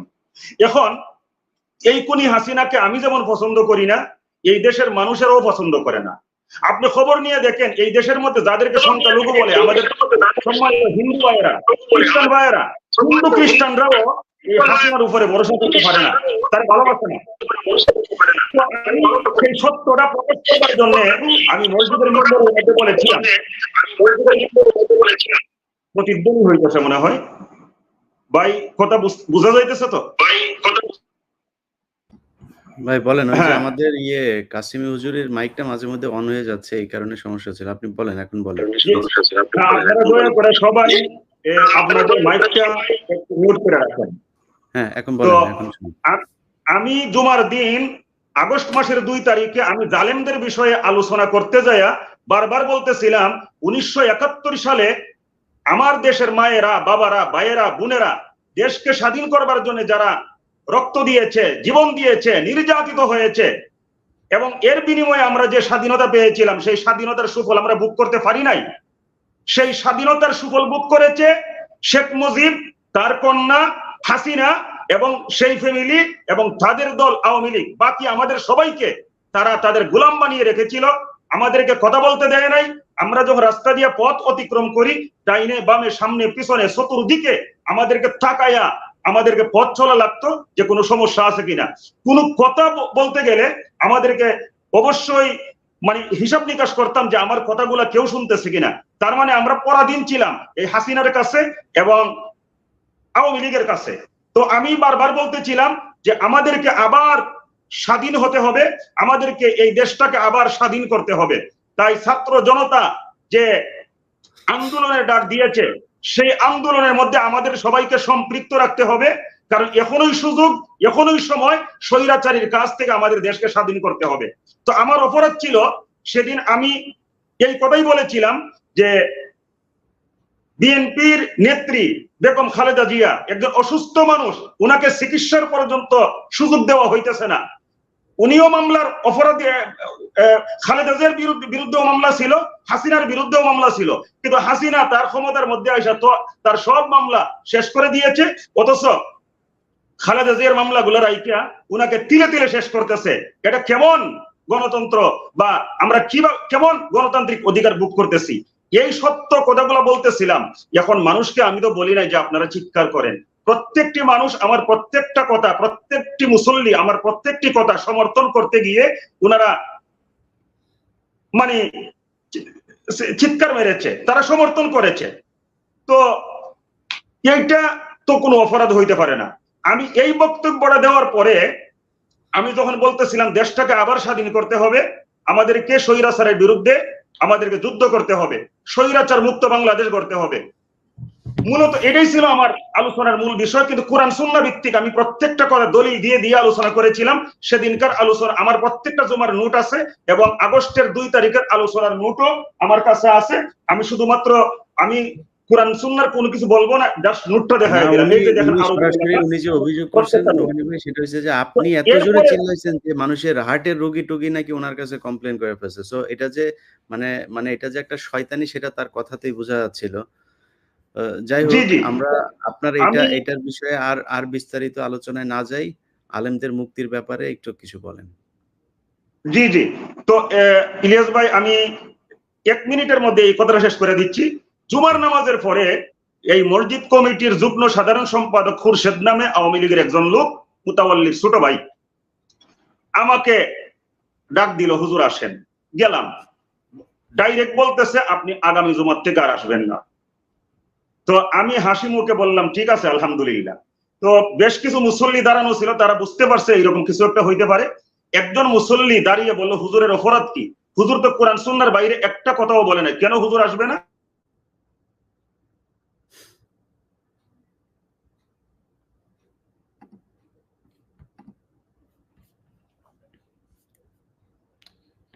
নোমানী ভাই বোধহয় এই মুসল্লিকে অপমান করেছে, তাদের বাপদাদার জায়গার মধ্যে। হ্যাঁ জি জি বলেন। এরপরে সম্মানিত ভাই আমি চলে আসলাম, আলহামদুলিল্লাহ 5 তারিখে বাংলাদেশ স্বাধীন হয়ে গেছে।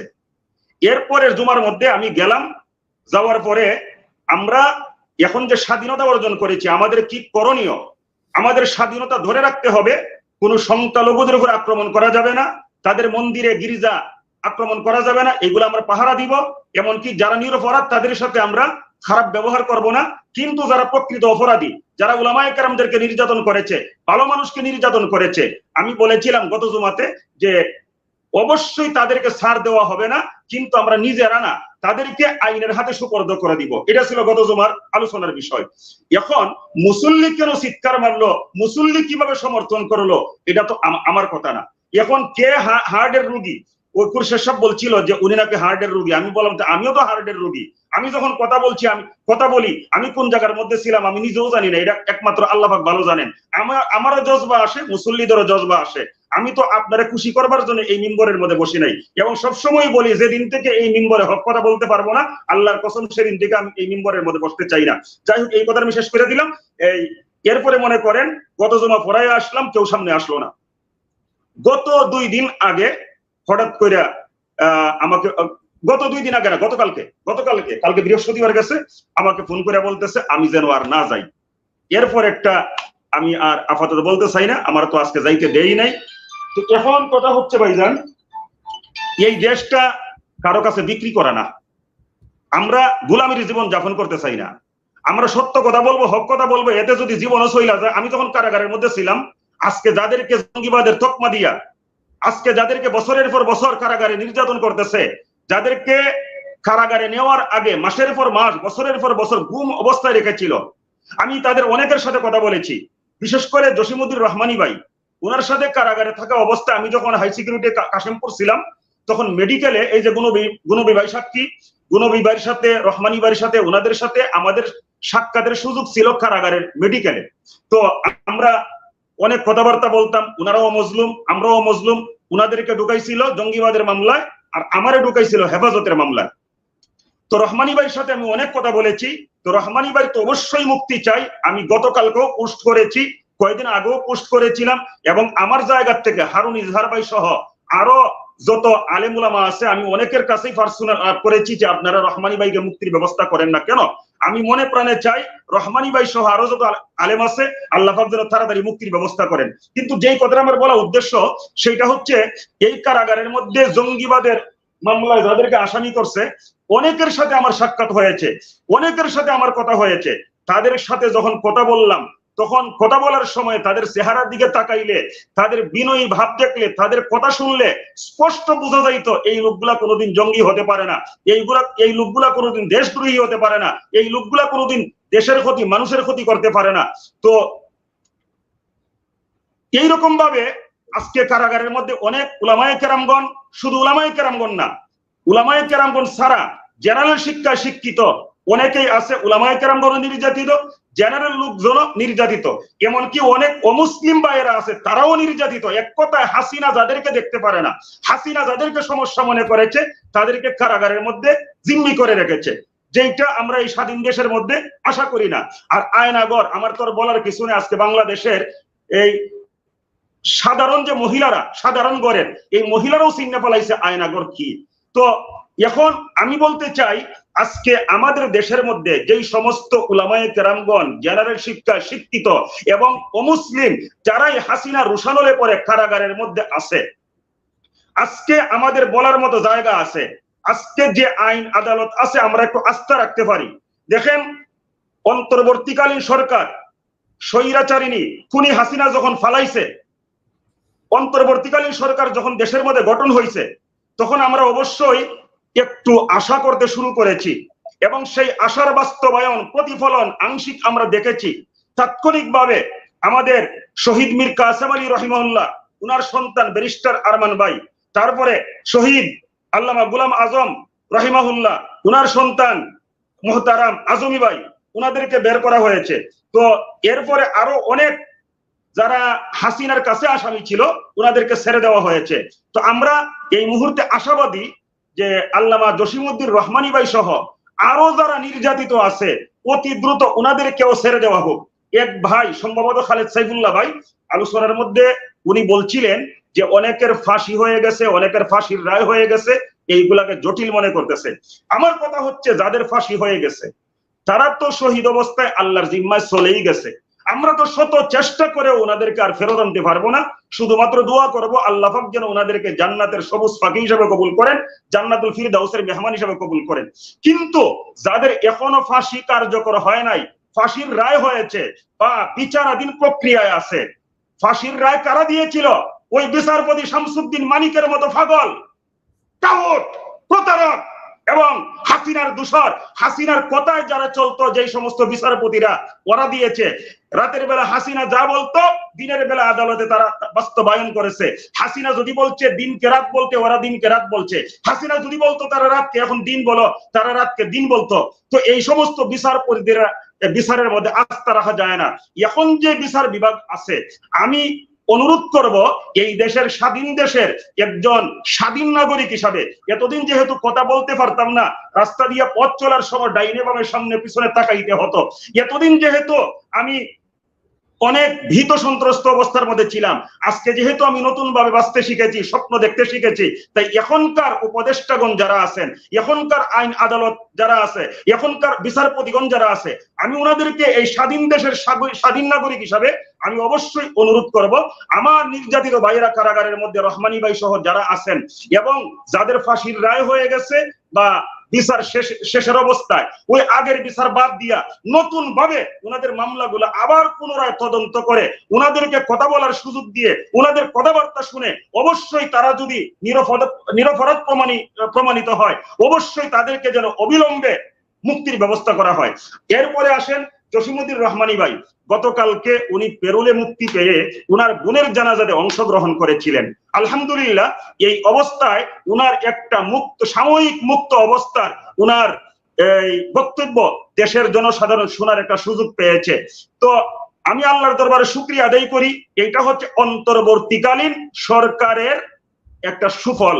যদি আজকে খুনি হাসিনা থাকতো, তাহলে আমার মনে হয় উনার বোনের ইন্তেকালের সংবাদ শুনে বা যতই আবেদন করা হোক উনাকে হয়তো পেরোলে মুক্তি দিত না। যেহেতু আজকে অন্তর্বর্তীকালীন সরকার, এর বরকতেই রহমানী সাহেব এই পেরোলে মুক্তির ব্যবস্থা পেয়েছিলেন। তো উনি এই জানাজার পূর্বে যে বক্তব্যটা দিয়েছে, হৃদয় ছুঁয়ে গেছে, মানুষ কিছু সত্য জানতে পেরেছে। উনি চ্যালেঞ্জ করেছে যে আমি কি জঙ্গিবাদের কাজ করেছিলাম, কেন আমাকে জঙ্গি বলে পরিচয় করে দেওয়া হলো। অবশ্যই উনার এই কথাগুলো অন্তর্বর্তীকালীন সরকারের দায়িত্বে যারা আছেন অতি তাড়াতাড়ি এইটা পর্যালোচনা করে প্রয়োজনে প্রাইভেট উনাকে ডেকে কথা বলে তারপরে মামলার যাদের দায়িত্বে আছে এইগুলা দেখে। আমি যখন কারাগারে ছিলাম তখনই রহমানী ভাইয়ের সবগুলা মামলা জামিনে ছিল, শুধু একটা মামলা মনে হয় স্টে ছিল আমি যতটুকু জানতাম। কিন্তু পরবর্তীতে কিছুদিন আগে যে মুক্তির কথা শুনেছিলাম তখন সবগুলা জামিন হয়ে গিয়েছিল, যেই একটা বাকি ছিল এইটাও জামিন হয়ে গিয়েছিল। এরপরে আবার নতুন একটা মামলা দিয়ে ওনারা আটকাইছে আমি যতটুকু জানি। তো আমি অনুরোধ করবো রহমানী ভাই প্রায় 1 যুগ যাবৎ কারাগারের মধ্যে আছে, উনাকে মুক্তির ব্যবস্থা করে দেওয়া হোক। উনি একজন আলেম, উনি একজন শাইখুল হাদিস, উনি একজন মুখলেস মানুষ, আমি নিজে দেখেছি, উনার সাথে কথা বলেছি। তারপরে ওই যে আরেক ভাই আবু তাহের ভাই কথা আলোচনা করছিলেন আকবর কমপ্লেক্সের, আবু তাহের ভাইকেও ব্যক্তিগতভাবে আমি চিনতাম, উনাদের সাথে খুব বেশি উঠা বসা ছিল না, যেহেতু আমি মিরপুরে থাকি, উনিও মিরপুরের বাসিন্দা। তো আকবর কমপ্লেক্সে মিরপুরে উনি তারাবি পড়াইতেন, তারপরে মাদ্রাসার মুহতামিম ছিলেন মুফতি দেলোয়ার সাহেব আসার আগে। আর মুফতি দেলোয়ার সাহেব আসার পরে মুফতি দেলোয়ার সাহেব যখন মুহতামিম হয়েছেন আবু তাহের ভাইকে নায়েবে মুহতামিম বানাইছিলেন, এগুলো আমি জানি। কিন্তু হঠাৎ করে একদিন শুনি আবু তাহের ভাই নাই, গায়েব হয়ে গেছে। কারাগারে যায় যখন ওনার সাথে সাক্ষাৎ পাইলাম, জিজ্ঞেস করলাম ভাই কেমনে কি বলেন তো একটু। ওনার কাছ থেকে যা শুনলাম আমি আফসোস করা স্যার আর কিছুই বলতে পারি না। কোন দেশের মধ্যে আমরা বসবাস করি যেই দেশের মধ্যে একজন আলেম সুন্দরভাবে চলাফেরা করবে, তার কোনো একজন আলেম যদি সম্মান না পায় তো এই দেশের মধ্যে আর কে সম্মান পাইতে পারে? আরে ভাই এই দেশের মধ্যে সুর বলেন ডাকাইত বলেন হুজুরদেরকে সবাই কিন্তু সম্মান করে, কিন্তু সম্মান করছে না শুধুমাত্র ওই হাসিনা, সম্মান করে নাই শুধুমাত্র ওই হাসিনার দালালেরা, ওই সম্মান করে নাই শুধুমাত্র আওয়ামী লীগের দালালেরা। তো এই জন্য আমি শুরুতেই বললাম যে ইন্নাল্লাযীনা ইয়াকফুরুনা বিআয়াতিল্লাহি ওয়া ইয়াকতুলুনান নাবিয়্যিনা বিগাইরি হক ওয়া ইয়াকতুলুনাল্লাযীনা ইয়া'মুরুনা বিল কিসতি মিনান নাস। কারণ ওরা তো হাসিনা, আমি কোরআনের সাথে মিলায়ে দেখলাম ওই সম্প্রদায়ের অন্তর্ভুক্ত যেই সম্প্রদায় নবী রাসূলদেরকে হত্যা করেছে। আজকে হাসিনা সেই নবী রাসূলদের উত্তরসূরিদেরকে হত্যা করেছে। যেই সম্প্রদায় নবী রাসূলদেরকে নির্যাতন করেছে, হাসিনা সেই নবী রাসূলদের উত্তরসূরিদেরকে নির্যাতন করেছে। কথা বলার স্বাধীনতা দেয় নাই, তাদেরকে সুন্দরভাবে চলাফেরা করতে দেয় নাই, তাইলে ওই সম্প্রদায়ের সাথে মিল আছে। ওই সম্প্রদায় ছিল কাফের, তাই হাসিনা যতই মাথার মধ্যে ফটকি লাগা, মাথার মধ্যে ফটকি দেখছিলাম, হাতের মধ্যে আমি শেষ করে দিচ্ছি, মাথার মধ্যে ফটকি দেখছিলাম, তারপরে হাতের মধ্যে একটা মুফতি মাহবুবুল্লাহ কাসেমি হুজুর, আমরা চাই অনেক মানুষ আমাদের সাথে যুক্ত আছেন। তো মাহমুদুল হাসান গুনবী ভাই এবং খালেদ সাইফুল্লাহ ভাই আর রফিকুল ইসলাম মাদানী ভাই যদি কিছু বলার থাকে খুব অল্প করে বলবেন। আমরা মাহবুবুল্লাহ কাসেমি হুজুর আমাদের যেহেতু মুরব্বী উনি, আচ্ছা আমরা মুরব্বীর আমরা আজকে অনুষ্ঠানটা একটু অন্যভাবেই শেষ করি। উনি দোয়া করবেন, ওনার দোয়ার মাধ্য দিয়ে আমরা অনুষ্ঠানটা শেষ করব। তার আগে যদি আপনারা মুফতি মাহবুবুল্লাহ কাসেমি হুজুরের ইয়েটা বারবার অন হয়ে যাচ্ছে। আচ্ছা যাই হোক, যদি কিছু বলতে চান ছোট করে বলতে পারেন।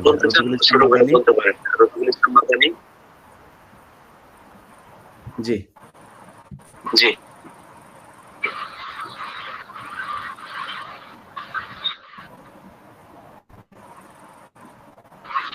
আসলে অনুষ্ঠান শেষ দিকে আমরা তো আলহামদুলিল্লাহ কথা তো যেগুলো সবাই বলেছেন, বন্দি মাজলুম আলেমদের মুক্তি সবাই তাদের কথার মধ্যে দিয়ে সেটাই উঠেছে। আমি শেষ দুইটা কথা বলতে চাই যে শাইখ জসিমউদ্দিন রহমানী হাফিজাহুল্লাহ এবং বন্দীরা এখনো আছেন, এই সমস্ত বন্দীদের মুক্তির কথা বলা এটা আমাদের ঈমান, নৈতিক। এই জন্য আমি উদাত্তভাবে এই লাইভ থেকে সমস্ত আলেমদেরকে যে গরনেরই আছেন তাদের কাছে বিনীত অনুরোধ রাখবো, প্রিয় ভাইরা আমার, যারা সাতেমে রসুলদের হত্যার দায়ে মিথ্যা অপবাদমূলক প্রপাগান্ডামূলক নাটক সাজিয়ে মামলা, যে সমস্ত যুবক ভাইগুলো এখনো বন্দী, অভিজিৎ রায় হত্যা, রাজীব হত্যা, জুলহাস মান্নান তনয় হত্যা মামলা বা এই সমস্ত মামলাগুলোতে এখনো সমস্ত ভাই তাদের পরিবারের সাথে যোগাযোগ নেই। দিন যাবত এই মানুষগুলো মাজলুম। লাইভের মাধ্যমে আরো রিকোয়েস্ট করবো যে আবু তাহের শাহ হুজুর, মাদ্রাসার হুজুর, এই সমস্ত আলেমগুলো মুক্ত করার দয়া করে সমস্ত ঘরানার আলেমরা আপনার মুখ খুলবেন। আমাদের মধ্যে দলাল নেই, এখন আমাদের মধ্যে বিভেদ তৈরি করার সময় নয়, ওই সমস্ত মানুষগুলোকে পরিবারে ফিরিয়ে আনার সময়। আমাদের সব ওই সমস্ত মুক্তির জন্য কথা বলতে হবে। আর যদি কথা না বলেন আমরা কেউ রাসূলের কাছে জবাব করব না।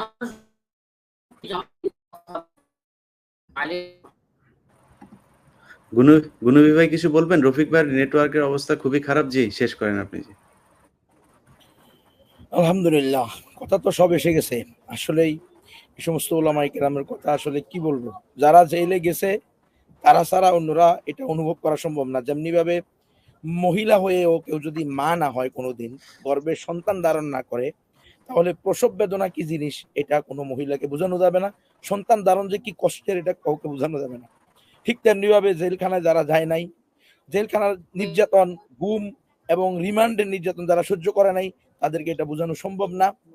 একটু মেহেরবানি করে আমি পুরা দেশবাসীর নিকটে, পুরা পৃথিবীর যারা নিজেদেরকে মানুষ বলে দাবি করে, মানবতা যাদের ভিতরে আছে, সকলের কাছে, মুসলমান তো বটেই, সকলের কাছে আমি আকুল আবেদন করবো যে কোনো মূল্যে যেভাবে সম্ভব হয় আমাদের এই মাজলুম ভাইগুলোকে, যাদের নাম বলা হয়েছে মৌলানা আবু তাহের ভাই, মৌলানা আলী আকবর সাহেব, মৌলানা আমির হোসেন সাহেব, তারপরে মৌলানা মুফতি শফিকুল ইসলাম সাহেব, এরপরে আরো যত ওলামায়ে কেরাম আছেন, মানে অনেক ওলামায়ে কেরাম, সাধারণ মানুষও আছে, আমি সাধারণ মানুষের কথা বলছি।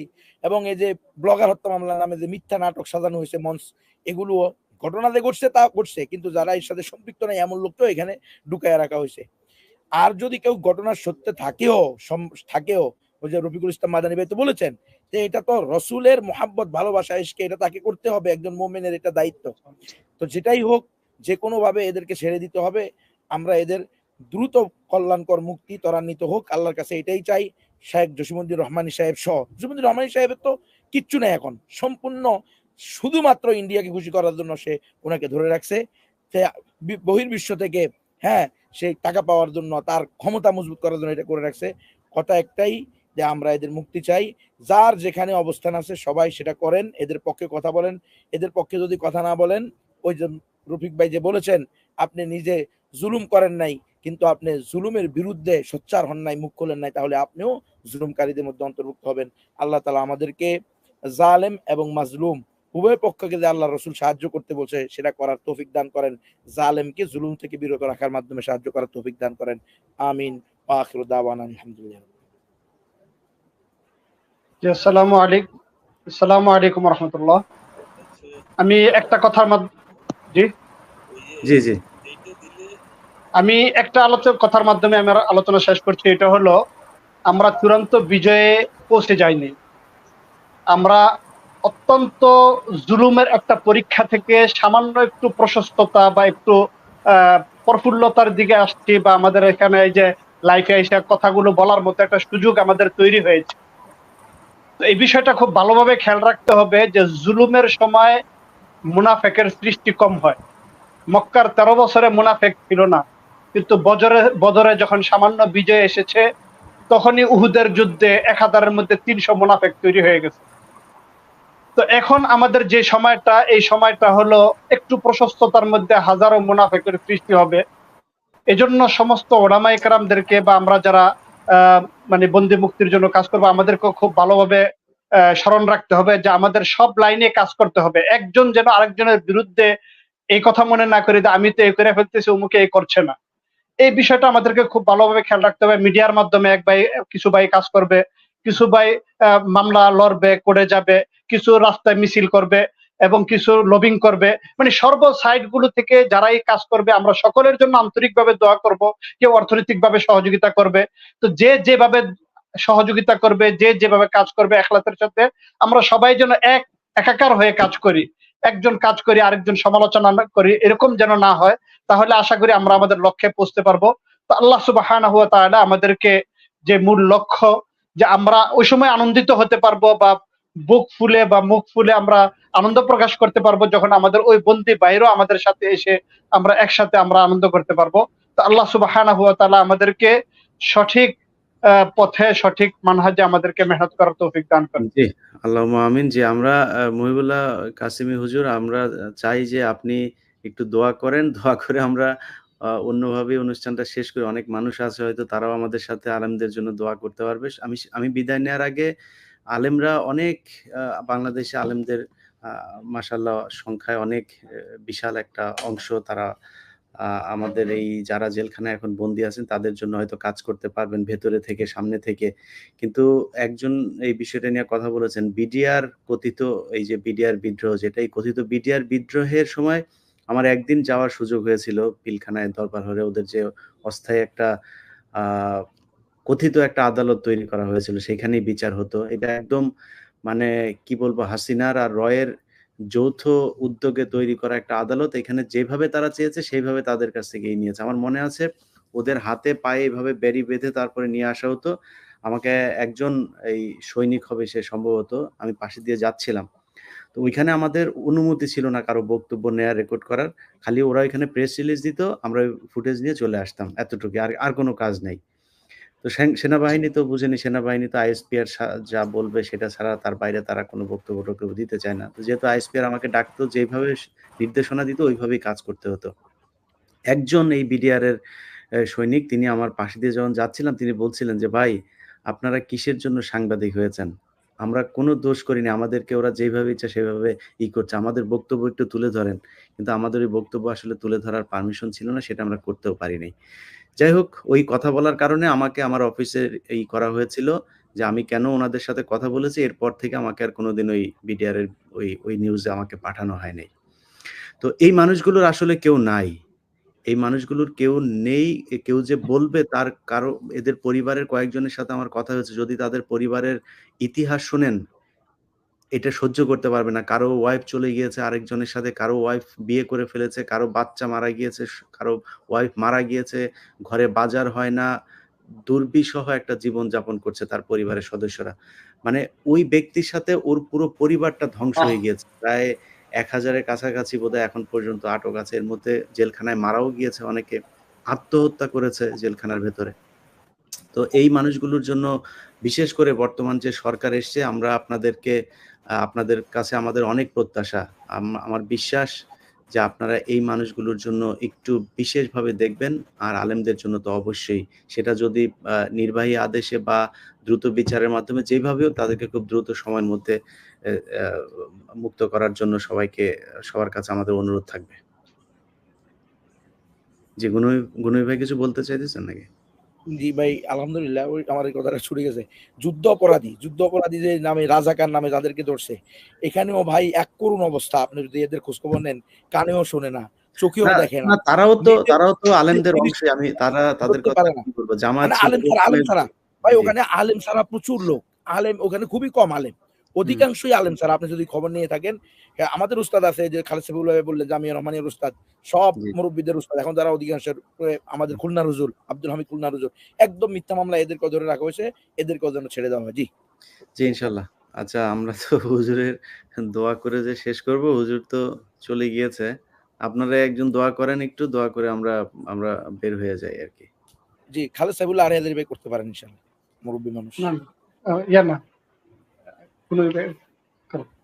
না করেন আমি আসলে আজকে না আপনাদের নাম বলতে গিয়ে খুবই ইতস্তত করছিলাম যে কাকে আগে বলবো, কাকে পরে বলবো। হ্যাঁ? তো আসলে সবাই কোনো অসুবিধা সম্মানিত। নেই, সমস্যা নেই ইনশাআল্লাহ। সবাই সম্মানিত। আপনারাই আমাদের বয়সের দিক দিয়ে খালেদ সাহেবুল্লাহ ভাই আর এই মাহবুবুল্লাহ কাসেমি, ওনারা এখন বড়, বা আবার আমাদের নুরুজ্জামান ভাইয়েরও মনে হয় ওনাদের কাছাকাছি বয়স হবে। না গুনবি ভাই আপনি দোয়া করেন। গুনবি ভাই আপনি দোয়া করেন। আলহামদুলিল্লাহ রাব্বিল আলামিন ওয়াস সালাতু ওয়াস সালামু আলা সাইয়্যিদিল আমবিয়াই ওয়াল মুরসালিন। রব্বানা ফাগফির লানা যুনুবানা ওয়া কাফির আন্না সাইয়্যাতিনা ওয়া তাওফানা মা'আল আবরার। রব্বানা লা তুআখিযনা ইন নাসিনা ওয়া আখতানা। ربنا ولا تحمل علينا إصرا كما حملته على الذين من قبلنا. ربنا ولا تحملنا ما لا طاقة لنا به واعف عنا واغفر لنا وارحمنا أنت مولانا فانصرنا على القوم الكافرين. আয় আল্লাহ, মেহেরবানি করে আপনি আমাদের এই বসাকে, কিছু কথা বলাকে, শোনাকে, আয় আল্লাহ, দেশ, জাতি এবং ধর্মের জন্য কল্যাণকর বানিয়ে দেন মাহবুব। আয় রব্বুল আলামিন, আপনি আমাদের গুনাহ খাতাকে আপনি মাফ করে দেন, আমাদের জিন্দেগির সমস্ত গুনাহকে মাফ করে দেন। আয় আল্লাহ, আপনি আমাদেরকে আপনার নির্বাচিত বান্দাদের মধ্যে শামিল করে নেন। আয় আল্লাহ, আপনি আমাদেরকে আলেমে হাক্কানি রব্বানি হিসেবে কবুল করে নেন। আয় আল্লাহ, সাংবাদিক ইলিয়াস হোসেন ভাই সহ আরো যারা আল্লাহ দ্বীনের পক্ষে, ইসলামের পক্ষে, দেশের পক্ষে, জনগণের পক্ষে কথা বলতেছে, কাজ করতেছে, আল্লাহ এদের সকলকে আসমানি বালা জমিনি বালা থেকে আপনি হেফাজত করেন। আয় আল্লাহ, তাদের দ্বীন ঈমানের মধ্যে আপনি নূর পয়দা করে দেন। তাদের পরিবারের প্রত্যেকটা সদস্যকে দিনদার, মুত্তাকি, পরহেজগার, আল্লাহওয়ালা, পরিপূর্ণ মুসলমান হিসেবে আপনি কবুল করে নেন। আয় আল্লাহ, আমাদের এই দেশকে শান্তির দেশে পরিণত করেন। আয় আল্লাহ, আপনি সারা দুনিয়াব্যাপী ইসলামের বিজয় দান করেন। আয় আল্লাহ, সারা দুনিয়ার মধ্যে আল্লাহ মানুষ তার অধিকার আদায় করে নিতে পারে, তার হক সে পেতে পারে, সেই ব্যবস্থা আপনি করে দেন। বিশেষ করে আমাদের এই প্রিয় মাতৃভূমি বাংলাদেশ, আল্লাহ গত প্রায় 16টা বছর ধরে এদেশের মানুষ জগদ্দর পাথরের নিচে চাপা পড়েছিল। আল্লাহ, আপনিই মেহেরবানি করে দয়া করে আমাদের অনেক শহীদ ভাই বোনদের, অনেক শহীদ ওলামায়ে কেরাম, তোলাবায়ে ইলমদের উসিলায় আয় আল্লাহ, আপনি আমাদেরকে এই জগদ্দর পাথর থেকে মুক্তি দিয়েছেন। আল্লাহ, আবার কোন জালেম যেন আমাদের উপরে চেপে না বসে, আবার কোন জুলুমের যেন আমরা শিকার না হই। রব্বুল আলামিন, আপনি সারা দেশের সকল ওলামায়ে কেরাম, তুলাবায়ে ইলম, আল্লাহ সকল ঘরানার সকল মানুষকে আয় আল্লাহ আপনার হুকুম, আপনার রাসূলের তরিকা মেনে জীবন যাপন করার তৌফিক দান করেন।